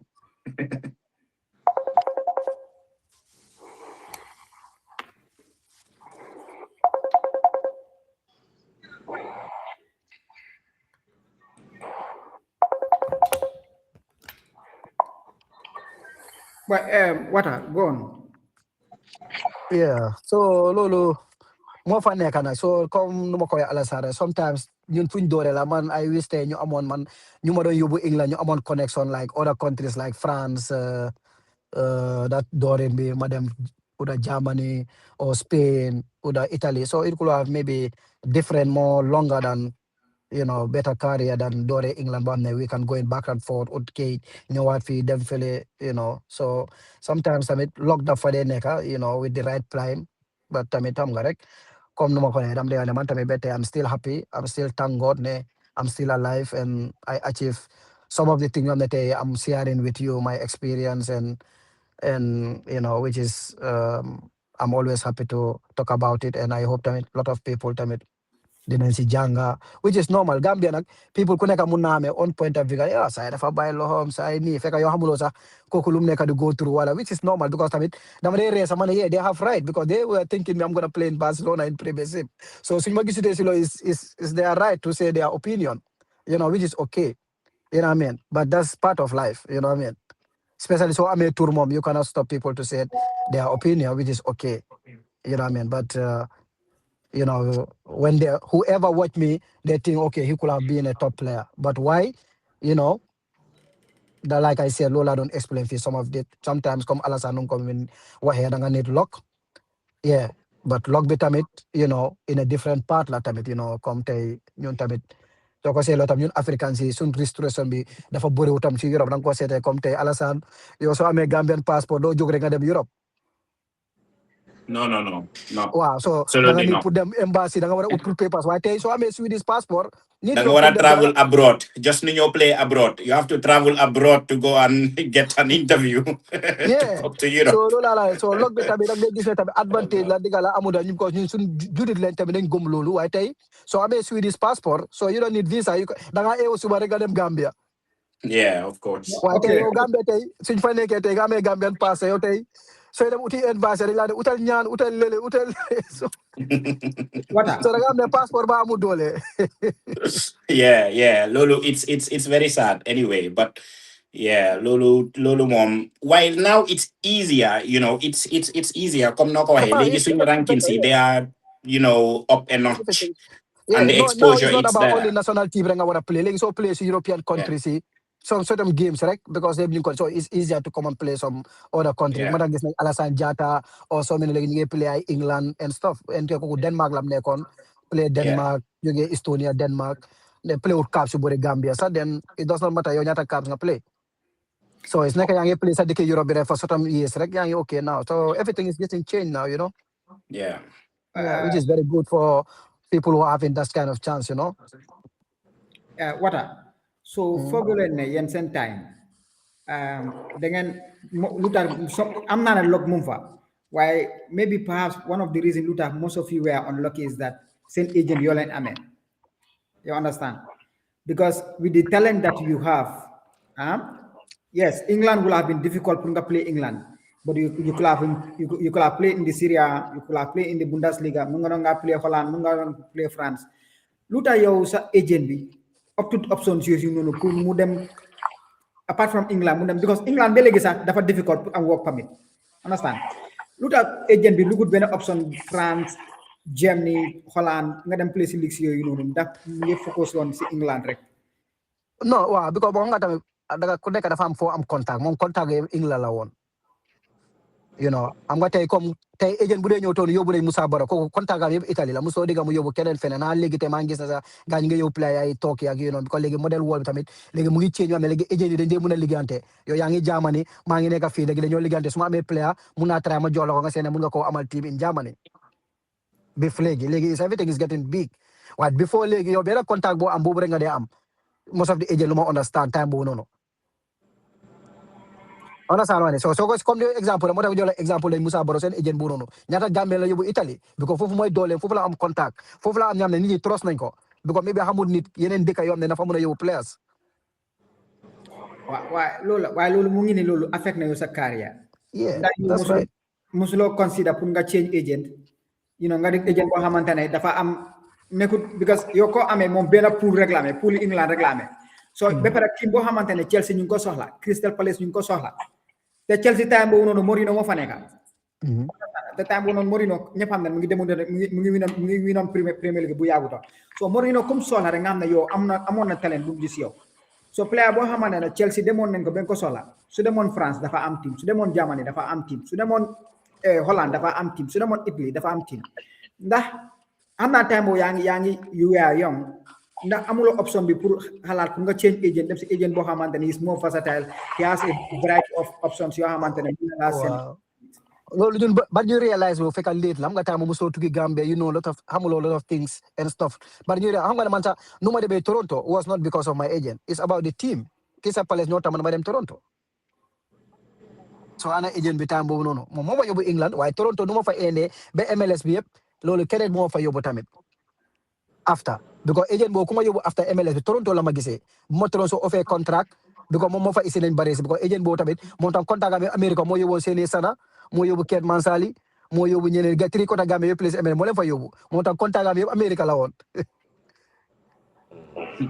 amul yaa ngi understand léegi yeah understand so léegi amuloo choice so looy def after man ma ñëwee Toronto ma Crystal Palace dimbale ma ñëw Toronto bugga ma sign that time agent ma fa yóbbu ko kooku mooy amoon suma signature moo amee moom la amal contract so moom dafa bare si mu ngi taxaw man ma turé ñëpp dafa doon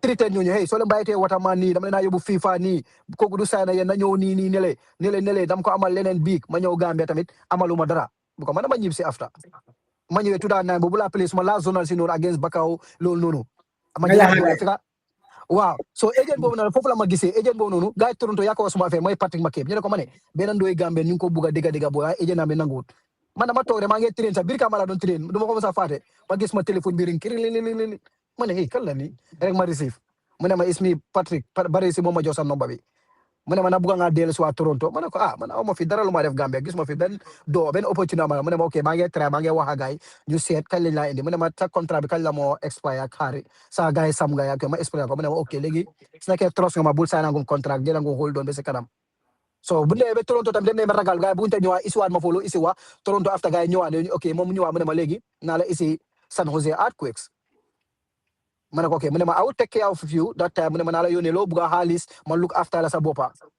xam naa ne isu Gambia temps boobu pour maintain ma rek xam nga ba pare ma wala tamit beneen scene boo xam ne ma waxaat ko fii dëgg la su ma doon xool suma interest ak ornit I think I could have better card because at boobu noonu 2000 and zone boobu noonu benn agent moo jógee woon Norway mooy agent ne Mame Biram Diouf bi dafa yónnee benn Sénégal ñoom moom yëgoo pour mu ñëw check si benn footballer Gambia jaruma wa turam so si zone foofu la ma gisee rek agent bi dof mu ne hey man ku ma ñëw seet si kii moo ma ko gënal sax mu call agent bi so duma ko fay dem si yàlla si ñëw suma kër Papa Sarr Koor because tri Real di Banjul lañ ko xamee so gars ñëw suma saa ñu ne ma ne agent bi daf la bugga de mu ne nii ak nii so which is ay normal time mu tamit Real ñu ngi fii ne ok ñun ñoo xam agent bi nii so léegi Waterman ñu jël Waterman ñu def ko ñun suñ player mu génn turu ñun da 2009 waaye man tamit dama leen wax dëgga ma leen am na agent boo xam ne mu ma dimbale pour yóbbu ma America te dama ama moom contract ma wal leen contract bi waaye ñoom ba tey ñu ngi seen naka la ñoo manipuler affaire to be honest dem naa benn trainer Real ñu ne xay Wata sax mu ngi nekk Real so agent boobu ku nekk Norway noonu agent yi Mame Biram Diouf noonu dafa yónnee ay coach from Belgium ñoo ñëw seetaan sama Real di gaan tiré ñoo dañ ma gis dama laal benn rek fanaa nit laa watee digg gannaaw laa la watee rek agent bi ñu ne ma ne kaay but you gaaw cay oh yaa gis Wata lu mu nekk de yow garaaw la boy yow tojuloo fen boy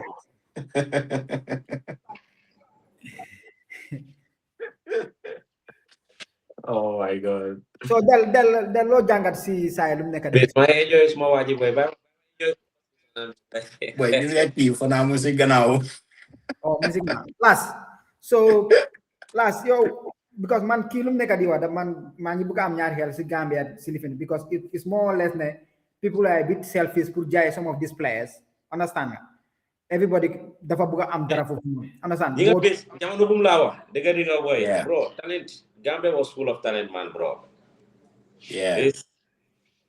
man xam naa poto yu bari ñoo xam ne at the time you know they went through deaf trials mais gars mënu ñoo successful one reason or the other nekkul ne because mënuñ waaye work permit issue ñeneen yi because you know comme basic living football lu moo wax ni yoo xam ne is very very important key requirement la all those things are factors because man xam naa yara poto yoo xam ne suma poto leen when I was way younger you know dama naan waxtaan ak gars yi you know whilst I was maa ngi reporting bi waaye at the end of the day you know that's the sad reality of Gambia sometimes pour jàppale moom mooy loolu hello Wata But sorry, I'm on call. So my guy fee because my lamang in Canada right now, you know. Okay, wow. Mga Yeah, continue, mga so continue. alas I don't know for them. So go you then you go Senegal because I'm correct. So you yo say as plan because agent bang ki. So then definitely gara ki dam ko nyaka fa dem America because man dama len wax honestly. So buñ nekkee Yeah. foofu fekk sama boy sa time alay sar boy amé CV maa ngi train Real di Banjul nii maa ngi train gaay dem naa pour train gaay man tam maa ngi fi ñi dañ laa yóbbu Norway Belgium yëpp mu ngi taxawoon xam nga waaye maa ngi gis ne agent bi he was there for me, he was helping me ak yooyu maa ngi seet ban man na dama doon daw de sax ma ne ban moo ñu kaa ñëw sax léegi garaawut so bu mu gisee rek agent tuba ñaari tuba moo yoon sporting director bi xamoon nañ Paul Pout sa that time ko Paul Pout moo yoon national TV Gambia bi ñu ne xam nañ Paul Pout bañ waxa Paul Pout sax wax naa man ñu ne ma ne am na ñam ne ñun la bugga ñu ne ñu ngi ñëw may leen ni yee so bu ma defee loolu nag training garaaw ma kataa ko diggi gannaaw rek ñu ne ma kaay yow kaay so ñu ne ma léegi lii ñun dañ la bugg a yóbbu Belgium straight lañ ma wax dañ la bugg a yóbbu Belgium if you can have patience nii ak nii ak nii ak nii man dama wax gaay rek waaw waaye tam ku nekk America moom xam na Gambian si because mu doon liggéey Real di Banjul bu ko yóbbu na player Real di Banjul nañ Idi nañ Beka yi moo leen yóbboon America so moom tam mu doon attaque nañ Willy bàyyi leen suma player bi bàyyi leen kii nii ak nii ak nii on sa so léegi mu ne ma Omar léegi amal naa la team San Jose Earthquakes on sa Yeah. mu ne ma man laa yónnee invitation bi booy ak lu ma wax ni billahi wala taala Alassane dama bëggoon American si ñu reject ma mun a dem Europe pour am ne dama bëgg suma carrière so léegi bu ma joxee invitation nga la laa def invitation ak passeport rek laa yóbbu si embassy bi xam nga ñoo dañaa ne hey kii so ma dem si embassy bi yàlla gars yi reject ma Prepare.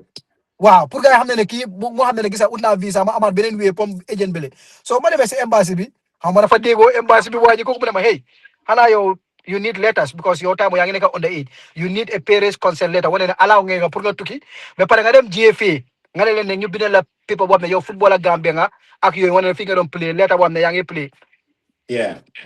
ñu ne ma mu ne ma soo amee loolu nomba bi nga call ko dew ma ama aju agent bi dégguma mu call mu ne ma xanaa dew ma ne ko non GFA xam nga ñoom seen mbir ñu ne ma nii ñu ne ma nii mu ne ma ok lan la ma islam rek xam nga agent bi lu mu def fu mu nga xam Gambia mu call sa waa ji Kémo Cissé terasal Kémo mu call Kémo mu ne ma ne kaay mu réglé ma yëpp ma dem toppatoo conseil dem si lañ ma jox visa ma ne caab so bu ma ñëwee visa maa ngi confused For the first time, ma dégg Gambian boo xam ne boy mu ngi ñaan ñu reject ko American visa.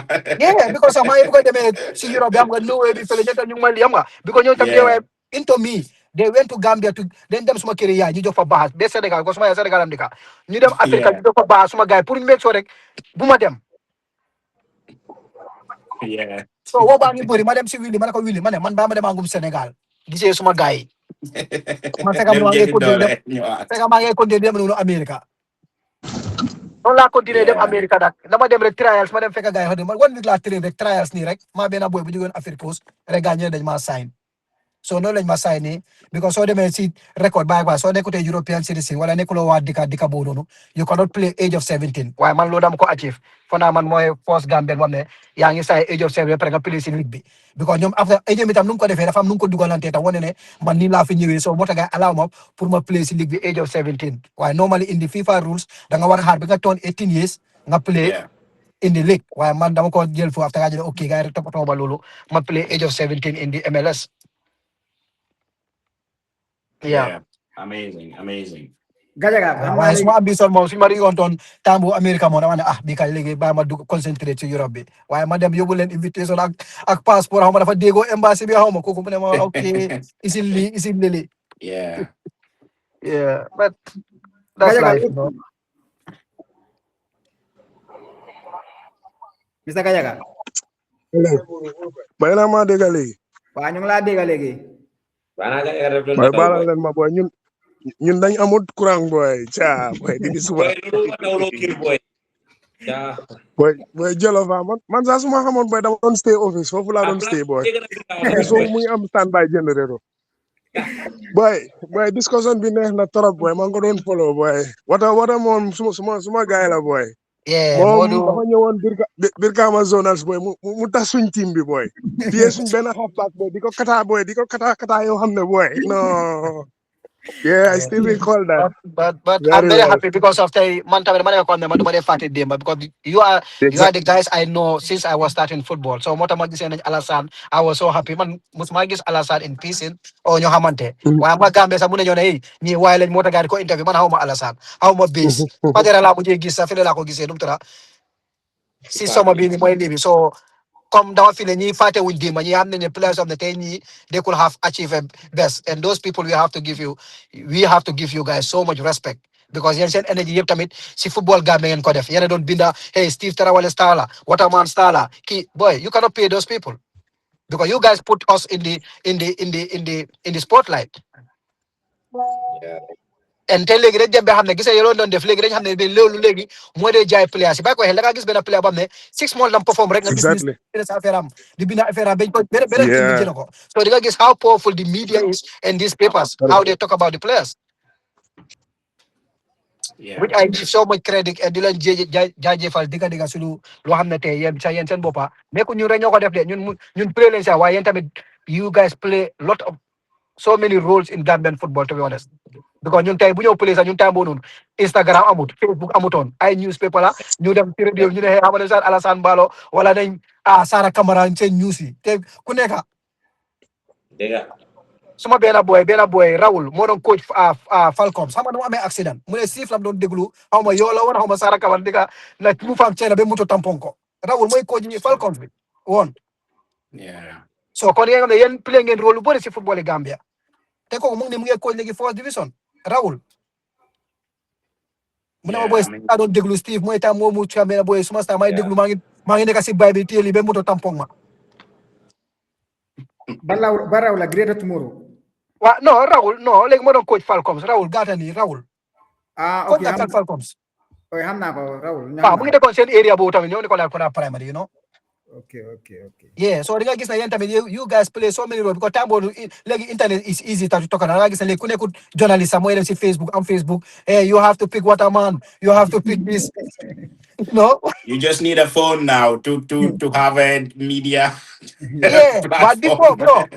before yow Alassane su waxee sa affaire nga xam ne kii star la dañu Alassane ñooy bind si newspaper yi because time boobu ay news ay foore ya man nga ñaata suma ñaata ko ñoo ne hey foore ya man la fa gis wala Gambia newspaper loolu amaatul léegi is about the media ñooy bind sa affaire, which ay xam ne man tamit tey naa xam ne ñii dëgg they play a lot of roles suñ football suñ success tey yow man musuma laa may 10 euro musuma laa may dara. You know, this is what I call love. This is what I call reality of people. But Gambia, léegi in a different way na léegi foog ma jox la dara nga war a bind si man foog ma jox la sama bés nga sol ko pour nga war a wax si man pour ñu war a wane national team lañu war a pick, so in a different way so moo tax lot of things dafa change léegi, you know, si media bi. Okay, Wata, I have this important question for you, right? Because xam naa ne understand nga football. So suñ match ak Sénégal I believe ne seetaan nga ko lan nga foog ne what are the positives si game bi ak game bi lan la boy yi war a improve on?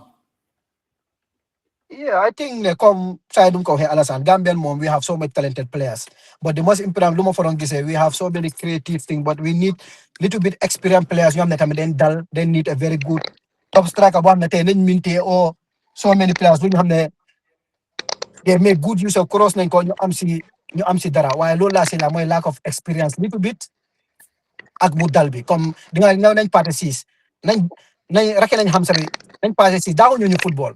When it comes to talent sax Baboucarr Barry moo ëpp ñu talent waaye ñooñu ñu ngi play top fly ba sona ñu ngi play nañ Messi play nañ Ronaldo play Spain ba sona so ñoo la gën a dal. Yeah.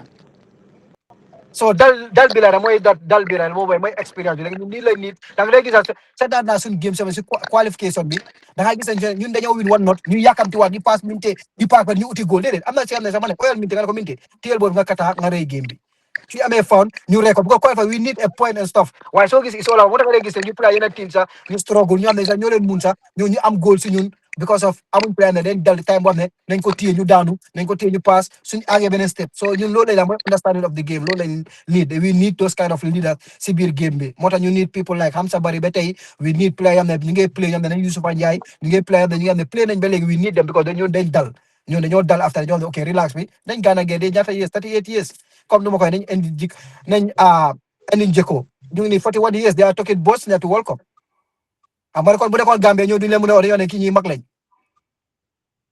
te ñoom mu ngi play Schalke fële second division in Germany waaye expérience am ak dalam loolu dañ ko nii because mën nga am some young players am ne ñoom ñooy def métier yëpp yow su ñëwee si yow di nga xam ne kii finisa la kii daf ñu finira te moom moo leen yóbbu si World Cup because last game bi ñoo ñaan last minute moom moo leen equaliser 1-1 boobu noonu guide them yakli. So they need those experienced players because Gambia dañ dee teel a rey players yu bëri ñii mag lañ ñii lii leen ñoo kii nii te ñoo ñële amuñ experience because ligue yu ñoo players sax doo mën a compete ko am ne tey ok comme nga ne lagi Raki Hamza bi he's 25 years old, he's playing in Austria. This is the right time mu génn bu dem play higher level. Yeah.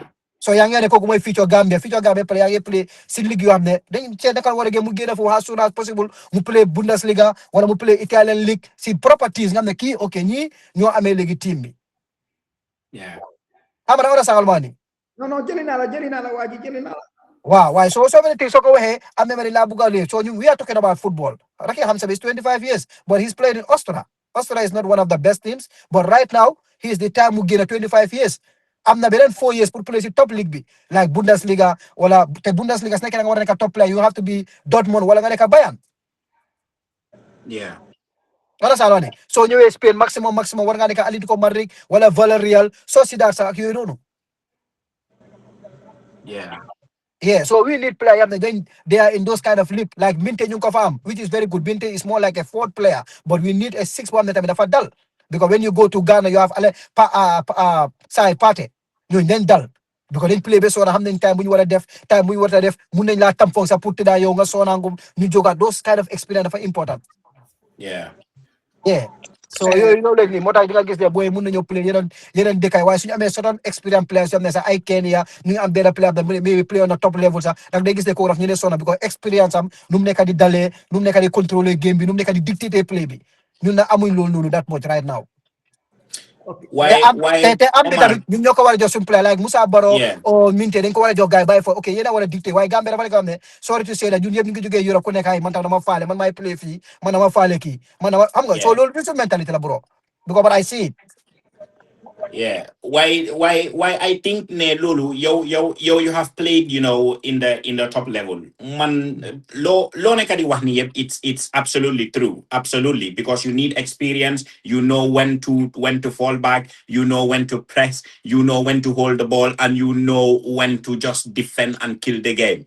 Why Gambia come no go here, they really didn't really have that. Giving at the qualifications that we embarked on, I don't know if it was the World Cup qualifications or the African Cup of Nations, the last time out. Gambia Boko Nasi team Yohamne, they scored like the most goals, and we didn't even qualify. Why Yolo Wahni, all of these tactics, Dangawara Tahaufi, Dangawara Tar, Dangawara Tiebolbi, and all that. Lolo, is it really not Coach B Momo wara am that kind of game plan mu try to inculcate that information with the players. Although the players they have to understand because when you play, you need to know, okay, the game is now in the 75th minute and we are leading 1-0. Of course, your footballing intelligence have to tell you that this is what you have to do at a certain time, of the game. Why football that they come with pressure. Lego legi so do you see feel it sometimes you don't even know what you're doing. That's where the coach chips in, isn't it? Is it not the coach that tells you do this, do that, I think the coach because I'm not coach. I don't think that's the responsibility of the coach. It's the responsibility of the player because I'm not ben coach la jangal kaja bro. Nanga musa gis coach bula de kaya kaja. Te yow ñun player ñu ko def ñu ngi sort out. Su nekkee wookaane dañ ñëpp a la tàccul fans yi ñoo yu. Waaye benn coach doo gis muy jangal player mais kañu kaja wala defal ribona pass or stuff. But I think ne loolu si player am na player mais ñoom ñoo war a mel noonu. Nekko ne player mais sax bëgguñ koo mel de waaye amuñ façon player boobu noonu.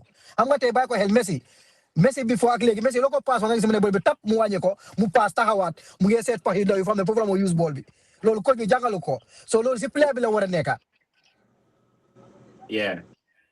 loolu si player bi la nekka loolu la war a nekka soo ko bàyyi xel sax léegi dañ Sadio Mané ñu ngi try pour play loolu Sadio Mané bi boo léegi dafa téye ball bi dal nga fone sa amatu énergie fekk mu ngi use léegi mu ngi ut pot bi so loolu si player la war a nekka yow yaa ko war a def si yow. Yeah.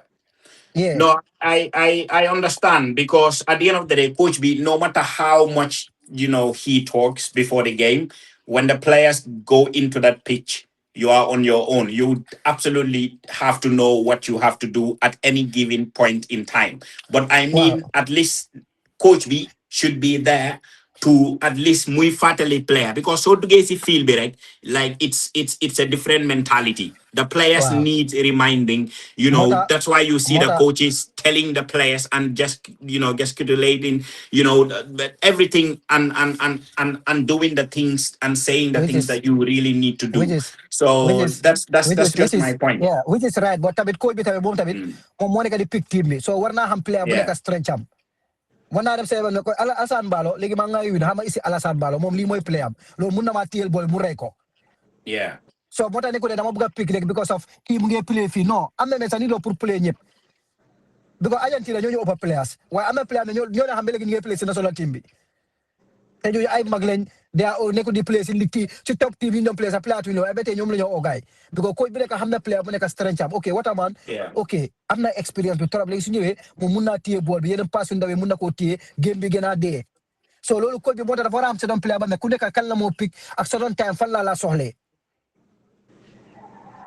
ana sa Yeah, alwani waaw absolutely, because sama seetloo absolutely. léegi You're nañ right. nañ minte juñ boole nañ mila la wa player boobu mila nekkoon ñooñu mag la waaye da nga gis doon time ñu isi leen bright ñu isi leen second half because léegi dañ ñëw pour rey game bi pour ñu tilimal game bi pour stuff so player bu nekk da nga war a xam kan kii time bi laa ko war a indi mooy mila boo nekkoon Liverpool léegi fa moo nañ minte ñooñu ay mag la ñu jota is just milia waaye da nga gis ñu isi leen second half wala second time ñu indi wala yeneen game sax ñu door leen game su mag yi ñu ne ñii ñooy content tamit place su mag yi ni pour reyante gars yi si biir film bi because yow doo mën a jaay mila James mila dara because play na highest level fu nekk so dafa isi tamit si game bi nii pour waa isi gars wala second half second time yore ñu isi gars ñu second half pour ñu make sure ñu kill game bi ñu make sure de sax ñoom mën nañoo def yenn son fan boo xam ne dañoo kill game bi waaw loolu moom responsibility coach bi la foofu la moo tax yow player yooyu pick is very important kii su ñëwee ok kii team bi suñu unity dinaa need base si time bi dinaa need Modou Garaba si second time bi dinaa need Waterman tam si second time bi su ma ko indi su ma ko issuutee su ma ko playutee sax waaye second time bi naa ko soxla time bi xam ne mun na maa réal su nekkee àgga nañ fii nii foog nga am njànjor su nekkee àgga nañ fii rek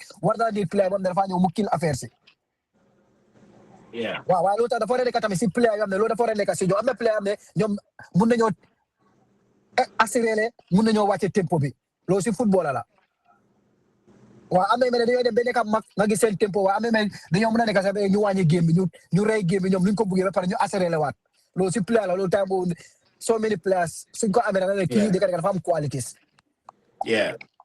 No, like it's all about the footballing intelligence of a player, what the strengths are and what the weaknesses are. So that's absolutely commendable. So anyway, base munda continue boy. Gajaga Bell. So Gajaga guy amuñ light ba léegi boy. ba ma bàyyi Gajaga mu ñëw Boy man dama ñëw si star léegi si kaw télé bi boy pour ma mën a am network bu correct xaw ma ndax am naa network bu correct léegi boy ca Yeah, we are getting you, bro.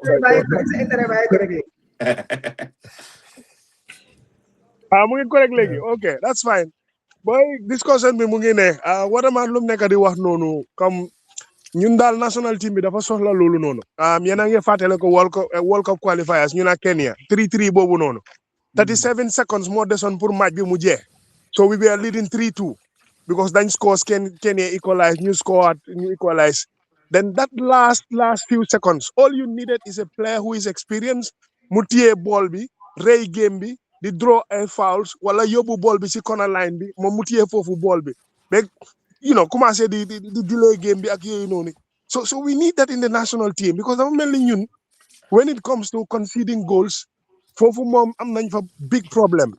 Dañ am problem in aerial duels when it comes to set pieces especially corners dañ dee am problem suñ Sénégal first goal bu ñu score at the end of the first half you can't concede a goal at that time that is completely terrible in football loolu suñ la ko defee daf dee raise up spirit yi sax because time boobu dafa fekkoon Gambia ñoo nekkoon on top with all the attacking fluidity buñ amoon just before that corner kick boobu ñëw rek man ku ma dendaloon suma benn boy like Lamine Jara ma ne ko ne man I am afraid corner bii ma ne ko ne because xam nga corner lan la dee def corner 50-50 situation la even soo téye sa man bi sax yow nga jege ko moom mu jump yow nga jump mun ngaa ñàkk a bool bi moom mu am bool bi su fekkee moom boppam moo njëkk a laal bool bi te ba pare nit la koo xam ne dafa baax si aerial mun naa score goal bi so kii cross rek den Abdoulaye Seck mu head ball bi mu score te last minute boobu tamit te man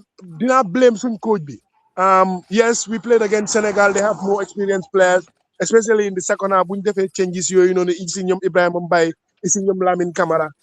But that last minute, would you rather defend? Okay, 2-1 nga am. Okay, 2-1 daf la dee pousse ne comme bi su ma ko poussé tuuti mun naa am equalizer then ma am 2-2. That's a more respectable scoreline against Senegal. Ñun suñu amoon 2-2 sax dina mel ne comme ñu ñoo win game bi. Te it would have changed the whole debate and everything, even though friendly la rek. Senegal ay dañu organize match bi just not competitive, but because of derby la tamit foog mu am that competitiveness in it. But that last minute, okay, Gambia ñu ngi doon attack, ñu ngi doon uti a way of trying to at least get an equalizer. But the way we lost possession, immediately, possession bobo result into a goal that Lamine Camara scored. Lolo tamit, I think the coach nekk nañ ci situation boobu noonu throughout the World Cup qualifiers. Nekk nañ ci situation boobu noonu tamit throughout the Africa Cup of Nations qualifiers. Ñaari yu passé yépp coach bi he has to stamp his authority. ñu ngay ñëw dugaat ci beneen qualifiers. For us to qualify, then those things needed to be sorted out. If you play against top teams, yes, mun nga passante, mun nga am a good game, mun nga am some spell of the game boo xam ne Gambia ñoo dominate, ñu am chances ak yéen noonu. I think the biggest thing that we need to work on is chances. Deadly chances in football, you miss them. You play against top teams, they score one, and then that's it. Game over. Mun ko sustain man. Yooyu moom dañ ko need si national team bi. That kind of experience, players yi nga xam ne dañooy mën a xam kañ la ñooy rey game ak yooyu noonu, and then the coach also had to influence that. Okay. Del. Why bala del di ñëw I agree with Gajaga because man anga last time man doon wax ne Gambia den sol mar type of player understand sol xam na ne kañ la moo aggressive ak kañ la moo rey tempo game, so you need those type of players in midfield bi comme ñoom basket rek xam nga kañ ngay aggressive kañ ngay attaque kañ ngay replay bi comme moo tax ñu ko doon waxee rek waaye del naka la so man lu ma bëgg na laajte Water mooy I know fu mu nekk nii play na he has seen all am na experience bi dem na England dem na yeneen parts of the world, but right now su mooy advice that young Waterman bu mu nekkoon at the age at this time la moo wax that young Waterman at the time. Well, I think the coming no matter what Alassane rek in somehow she luck be. I have the come league, most of them if they have luck in a proper way they can show themselves more like in other European countries. All I can say that is just to work hard and then to have an aim to be one of the best, like because they Mandamade Setante when they call in the legends of Africa, Mandamade gis ben Gambian sa muneka fa, so man loolu laa bëgg a gis tey ma gis beneen Waterman boo xam ne ñu ne kii legend boo xam ne tey yaa ngi gis Africa Coordination de ooyee nañ El Hadj Diouf nañ Song nañ Adebayo, you know what I mean. I want to see that too from Gambia, which is going to open also a lot of doors.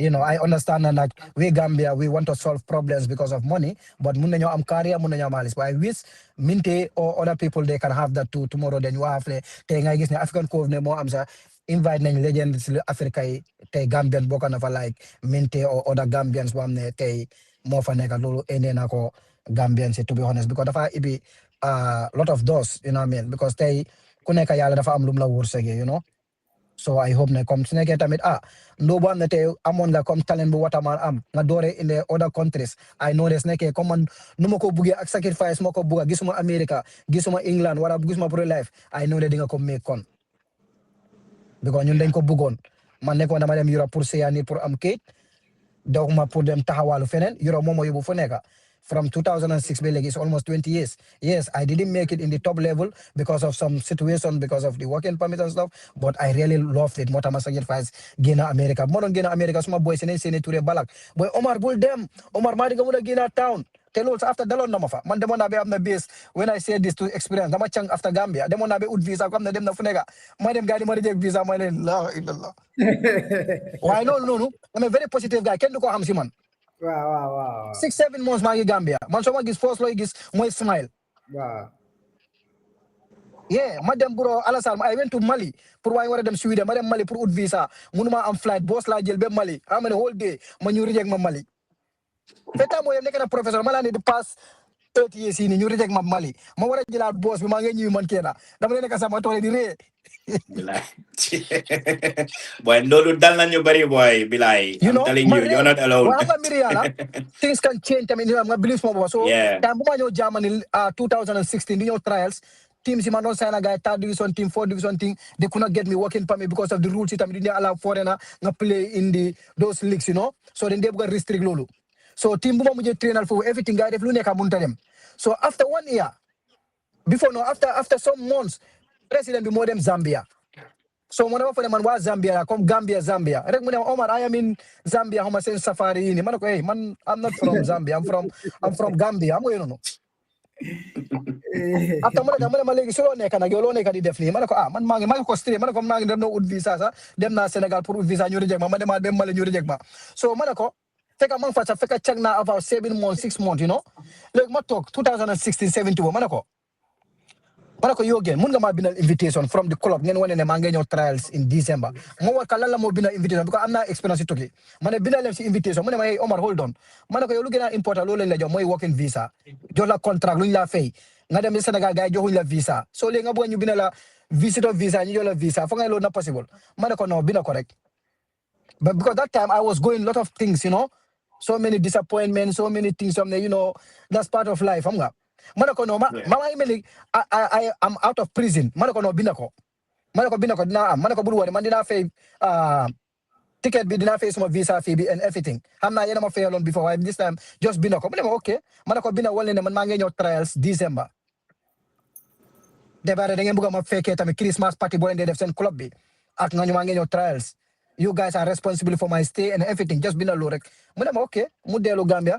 Because of hamna mu bina everything Alassane ma invitation bi yep mu bina ko ma dem Sénégal bro 2 days ga jox ma visa lo xamne dem na fu nekkat udi visa way cang 2 days ko dama ñibi rek ma dem tek sama keri sama bena boy Dakar rek mu embassy mi call ma ñu ne ma yang fi ñu ne ma ele ka nga jël ci sa visa bi mané okay so non la ñëwé jël ci visa té non la ting signaté ma ñëwa Germany believe lo xamne da after gaay ñom tam ñu try through lawyers ma am working permit in Germany mané ka di play Germany non la things change legi mané ka di play wa that time fekk late na because ma ngi play ci lower league ni regional liga first league bu ngi metti am nga so amatuma ben energy so man am not feel I just play football to enjoy myself not to go back again in my higher level amne amon nako te man be legi suma don play football mo de tax ma faté mo de tax ma gene stress because that's what I love to do because dama dey play ci league when you google me in Germany dama play the last luma just play I'm just play until the winter ñaara team ci ma top fofu nonu dama dey score dama dey play 11 games I score 9 goals ben game I score 4 goals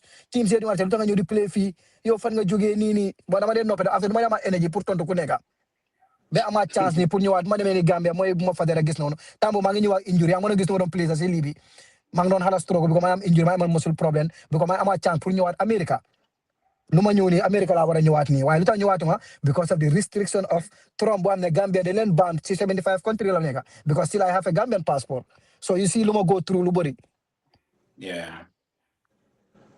you know and now I am here in Canada waiting try to see what will happen again but su nekkoon restriction I could have gone back to Canada but because of léegi Gambia mu ngi bokk ci 75 country am ne ñu leen ban pour visa léegi green card sax nekkuñ di ko issue Gambian si for now ñu ngi put on hold so that's but I am playing now just to enjoy myself. I'm not playing now to see myself higher because my football age haven't going now and stuff. So I just doing it for passion.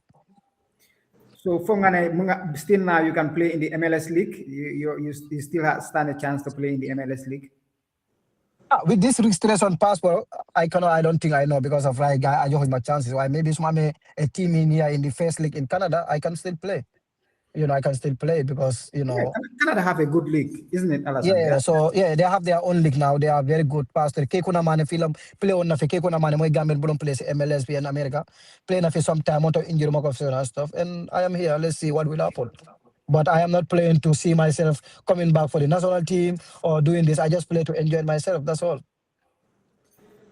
So finally, from my side, Bala Alassane Kidijil. Then we always see you with Steve, with how to call it, Solmar, Sonia, the train together, all those things. Lan nga foog, that they affect some of these players because some of most of the Gambian players then they talk rek guy fay do they dégg guy do they am guy suñu nekk guy duñ am club ay yooyu noonu lan nga foog moo de waral loolu. I think that some of them then bad luck because of come I'm injury that they take come injury that they change a lot of their things in the end of the day because Steve is like a brother, a friend, and he's doing good in Gambia. Before for club, and now he even open an academy, try to develop football of Gambia because he also is a very positive guy. But his wisdom is something else, you know what I mean? Which we are a little bit have some common on it, you know. So I definitely man so smoke is any def, I'll be so happy. Special come again. So gisee ñu bari comme na koy top bi am na mété nga am ni injury ne Solmar ñu ngi am ni injury xamné you don't know Solmar du patika ne ko ku bari param mu ngi am ni bo xamné légui comme ok légui mu ne ni bi wërna légui benen side ba ko dé pain so you don't know which is so chances yi pour mu demat ci yenen level dafa metti because you have knee problems and you know operate Steve tamit amoon na nii operate toog na 1 year play out xam sa bari bu moo nekk si format ba yeneen team su ma du ko ay fana bàcce moom tam am nii problème boo xam ne after pour ñu faj ko sax mu nekk problème after contrat am bi jee mu ñëwaat Gambia muy faj boppam ba Citizen ba banku so he cannot even stretch his leg so dafa am pour dem America gars yi ñu opérateur ko dama sidit boobu pour defaraat tànkam bi so am na kooku da ko gisaa si top lay bi so lu ñu wax nii su ma ko wootee yéen doo ko am non la nga foog moo de cause loolu Gambia suñ fil bi la wala la waaw yeah that's right because man si goal project bi ñu ñoo ibi goal project suñ time under 17 bi 2005 goal project ba tey ndooy ñu ngi place at ñun loolu laa ne gars yi man ne dam dewa gars yi inside sax I understand coaches ak leen Steve ñoo ne ndooy dañ yëpp ma ne ko non waaye joole gars yi ndooy ñu ngi play foo xam ne fii dafa wow te fii la ñoo play games fii la ñoo trainer te artificial ground léegi even in professional level they don't allow it because of lu mu nekk di cause sa nii ñun bari ñu am advantage tamit te du say that foog ñu wàññi suñu at yi pour ñu wàññi so yàlla ñu wàññi ñu jël Europe the same kind of pain but ñu jëlaat doole ñu stade ama that effect bu nekk time la bro du nekk in time la man lu ma mënoon tigóor foofu ne naa ko mënaat in life loolu moo nekk noonu so da nga gis ñun suñu pigi most of them is not good artificial ground dañ over wow te ndooyi foofu lañ nekk di jéngu di play so ndoo bu gën a dem town so seeda bii ni ak seeda bii nu mel nii nga door a di play nga gis mu stade la affect nga stade am pain mu stade yeneen stade feeñ so da nga gis ñu bari loolu moo leen de sonna after because of yaa ngi yaaga ñu la yaaga dóor suñ ñu la yaaga lii nii so yow sa nii ba ngi am problème so moo tax léegi soo amee nii nga toog 1 year maybe your contract boo sayee maybe 2 years contract la so 1 year nga play next 1 year nga gaañu so doo amaat loo team nga ñëw toogaat so nga war a ñëw dooraa beneen lower league nga war a jógaa si kaw daf lay difficult because you are not that top player boo xam ne ñëpp xam nañ la worldwide pour easy pour nga am team wala ne rice snali xama snali la toog na ñaata play 1 year léegi fo ñoo leen sign fire nok because seen influence play nañ premiership people know them yeah wow so nga ñëw compare ko comme like Timba ñoom ne play nañ Anderlecht pour things demee down dem na down am nañ injury ba tey déggatuloo gars yi ñu move somewhere ñoom ne they are attracted to bigger teams problem over problem yeah he is our next guest moom mooy nekk di ñëw dimanche Timba moo nekk di ñëw so da nga gis ne they try a lot from where they started they change a lot of life but ba tey nit ñi they still do not appreciate those guys they try to see so many negative things xam ne doo dem mën a understand dinga kii naka la sax wata loo nekk di wax ni I know you are a very strong character strong mentality you know because yaakaar naa laa seetaan yaakaar naa laa xam ba pare tamit dëgër boobu bi tam mu si you know because imagine yow what you are open on you know loo nekk di wax ni like si biiri xool bi nga ko nekk di génne it's not easy a lot of players are going through loo xam ne they are afraid to speak about it because of society nu mu leen dee xool I'm sure you at some point some people they like hold sa waa ji dafa fail but you still keep going you know doing your things man loolu moom digal loolu comme nu ma ko société Gambia la loolu société Gambia la moom dama dee waxtaan play yu bëri you know am na man moo play am na ndoo yu bëri xaw ma le man dama teel a génn Gambia football moo tax ma connecté gars yi and stuff comme maybe Steve laa gën a connecté bar may tukki sax xamante nañ bar may tukki ñëw na suma kër you know maa dugg Angleterre trou ba xam naa ma gaa ñëw de waaye ñi ci des yëpp man maa dem a Gambia xaw ma gars yi musuma play gars yi waaye connexion bi ak respect dem naa ba waxtaan ba gis lu bëri so man maa de amee su ma leen dégoûté sax comme tey ma dégoûté Torres bro man façon boobu la bu ko seen message di ko check te gis naa mu ngi go through his sick mu am problème tanka te Toros amul defo Gambia ma sen comité diko check diko ñaanal but does not mean ne dama am pour text rek when you are into something you need me when you are in a difficult time then you watan ko boy ni yalla dina ba ya ni ak ni ñu jël confidence and stuff like why len sol mar because tay am na ñam ne comme nuñ ko lay way am na mété ñun sun tambo buñ fa nekkal lu bari ñun dundé ut ni ñi ñew fé sun kër yi di ñu ut and everything why tay ñu ngi gañu ñu ngi difficult times ah you know what I mean am na ñam ñoo nekk di gis people am na ñoo they were chaining them and you need to order to pack num ko lay way does not mean that I'm cute or that I'm hard you need to cheer me when I'm in difficult times definitely. Yeah, so long what I ko bari ñu ngi frustré ñu ngi laaxu len sol ma ñu ngi Gambia for so suñu tukki sa do ko am why because of society bi lu mel la am na ñu ngi go through so many things ñu ngi gañu ñu ngi am stress li xam ñu ngi go through ñu la dé check sa boy suñu nekk ni ak ni why so digel nga sign rek am nga lu ñu nga boy so ñëw sa vest bi de boy même sa vest bi de boy for ga dina def status ka dem nga gis ne ki suma wala mo def status because that's how they try to win us. Yeah. And end of the day, so far the same people don't get sign your status. Don't so far don't far nega. Don't like the status. Well, as a bad day, they just sign your happy bad day because they are not getting nothing from you again. And that is the society we live. Well, I'm getting because the Gambian last way. So you wrap up, Nakala. Yeah, Mandal, to be honest, I have nothing else to say, if not just to say thank you to Omar Waterman, because these are the kind of people that we need in our society. People hamne, they are not afraid to talk. People hamne, like they don't really care or depend on the system, to be able to make, a living.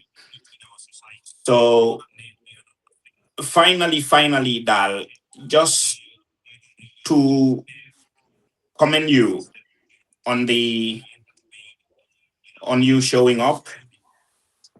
And at the end of the day, I just want to ask finally, if you could say one thing that you regret, in your footballing career, just one thing that that you regret this, looking back today, I regretted doing this or doing that at that particular time, at this point in time. What do you really think, that would be?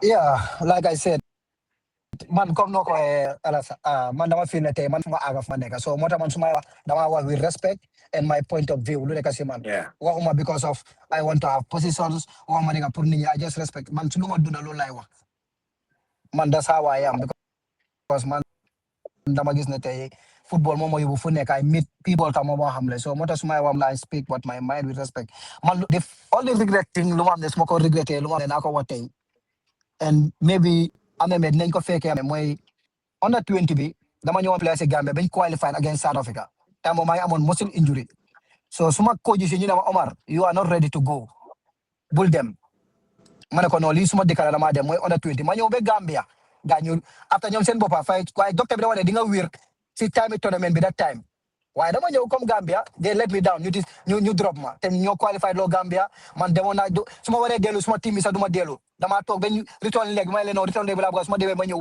ma toog xalaata sacrifice borom sacrifice loolu lépp waaye tey comme na ko waxee nii some of the things loo xam ne tey waroon naa déglu ok team bi tey ñooñu tey because soo amutee team Gambia duñ la oo pilaay sooy wan nii yëpp ñoo wan nii yëpp tey suñu amutee team tey ana nañ cool maar dañ leen oo ana nañ team ba boy dañ leen oo oyaatuñ leen because amuñ team. Yeah.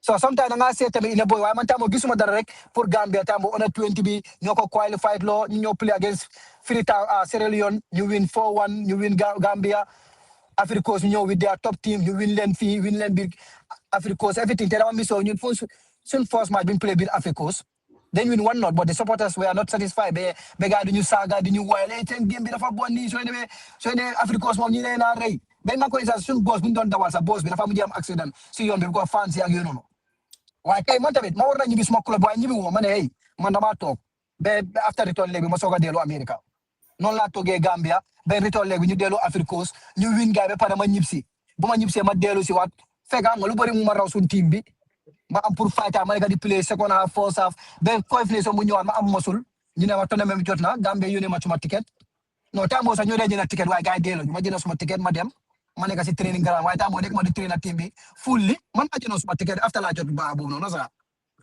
waaye so balaa nga koo léegi jot affaire yi métti woon na tuuti ndax. waaw mais to be honest waaw back and forth boo xam ne back and forth dem di ñëw ak yooyu noonu so after suma club bi ñu ne ma Omar ok wér nga mun ngaa play waaye doo mun a dem rek install nga bokk team bi di play because te feebar secondly yaa ngi dem long flight because man California laa dëkkoon California ba New York rek is 6 hours la from New York to Belgium is 13 hours from 13 hours to Belgium to Gambia is another 6 hours so fekk tam ma ngi am musul ma toogoo rek si flight bi so suma musul dafa néewaat so foog ma jëlaat time pour ma recover so Gambia ñu ngi feel kii ku di play rien ko so gars ñu drop ma which was very sad and very disappointed waaw Gambia ñu fa fekkee gars yóbbuwoon ma South Africa yóbbuwuñ ma woon ñoo xam ne awuñ fa ñoom ñoo fa yow wan ma team fu ma bàyyi kat man waroon naa ne kii waa xam nga rek gars yi noonu lañ ma di drobé ma toog ma faju ma gën a train foofu after ba gars yi ñëw gars yi buñ jël sax même fekk ne after si laa delluwaat America but that's the only regret thing loo xam ne loolu laa def la mais tey regret naa ko waaye because of suma dëkk tamit Del well, man, finally balama done rek I mean, just to thank Water again for coming on the platform, Ruwatan openly, uncensored, ready to speak about his experience, also the encouraging, because a lot of players will not be bold enough to talk about their past experience, the good one, the bad one, the challenging time. It's good that he discussed some of these things, and I think it will encourage others also. That they will, when they come on platform, perhaps they might open up to discuss some of the things that they went through, and which is good because sometimes to talk about this is a relief. To talk about it, the players need courage to speak up as well, which I think is really, really important. Fuma Daniel Moy, mom play na am na experience ami and perhaps he still love playing football. But mom la mo advise this young generation because football career you might be lucky, you might not be lucky. Sometimes munna guda munna gata munna am life threatening injuries you have the munna la play football feka. You still have the talent but you are not lucky to play. But lang nga ko muna bole lo hamne just in case through advice hale how important is education also playing football together with education. Da nga gis ne bi su doxut bale perhaps mun naa dox. Yeah, I think ne ñun ñoo war a dimbale gars yi toolu wax dëgg te ñun ñu ngi def loolu ñun duñ quiet bu yamee de war naa ko ndu yu bëri you need to go to school to have your degrees and masters nekkee sa boo baa ngi baax teral nga jànga ëllëg without football sax di nga am li nga continuer because football tamit comme niñ ko waxee short career la when you don't have lot of fortune on it so da ngaa nekk di job yeneen job nga nekk moo tax nga gis tey sorry to say that most of the Gambians am ne tey Starling woon sax bu ñu ñibbi waat Gambia ñu ngi jobaat because seen career didn't go well because tey yow Starling te temps bu ñoo génn ba ñu ngi léegi si Europe bi bu ñu ñibbi Gambia because Gambia comme ni ma ko waxee people they respect you because of lan lañ gis ak lan lañ am understand wani so moo tax ñu bëri pour ñu nekk Europe dañoo liggéey jobs ak stuff but tamit young players yi yoo xam ne ñun ñu ngi fa ñu ngi si comme si team Steve bi ñu ngi wax ak yeneen doy ñu ngi son yaa ngi dem school demal school su nekkee yaa ngi jàngal boole ko nga xam ne li su doxutee sax dafa dox li su liy doxee sax ba tey you have plus because baax booy am mun nga ko invest yow because sa jànga boo jànga di nga mun a dimbale sa boppa understand wani so di nga mun a am na lot of players am ne ñu ngi jànga they have masters they have degrees in so many things so suñ bàyyee nga di am ne ok ñii la moo tax nga gis ñu ne ñu ngi si dara so jànga bi moom is something loo xam ne ñun yëpp dañ si war a leen waaye ñun ñeneen nag li xam ne tey soo gisee tey ñu bëri demuñ school because of they have financial issue because of seen parents yi mënuñ ko fay school moo tax nga gis ne tey they could not go to school they only specialize in the game yeah Gajaga more lost now. So, Last, do you have any more thing to say, or? No, I think I am very, satisfied with everything that Omar has done, to be honest, because he's had an okay career, if you put into consideration everything that he has gone through, life is all about being content, because probably you will think and you are very right to think you haven't achieved what you really wanted in your footballing career. But if you look on the positive side, you should be able to look very close and realize you are better than a lot of Gambians.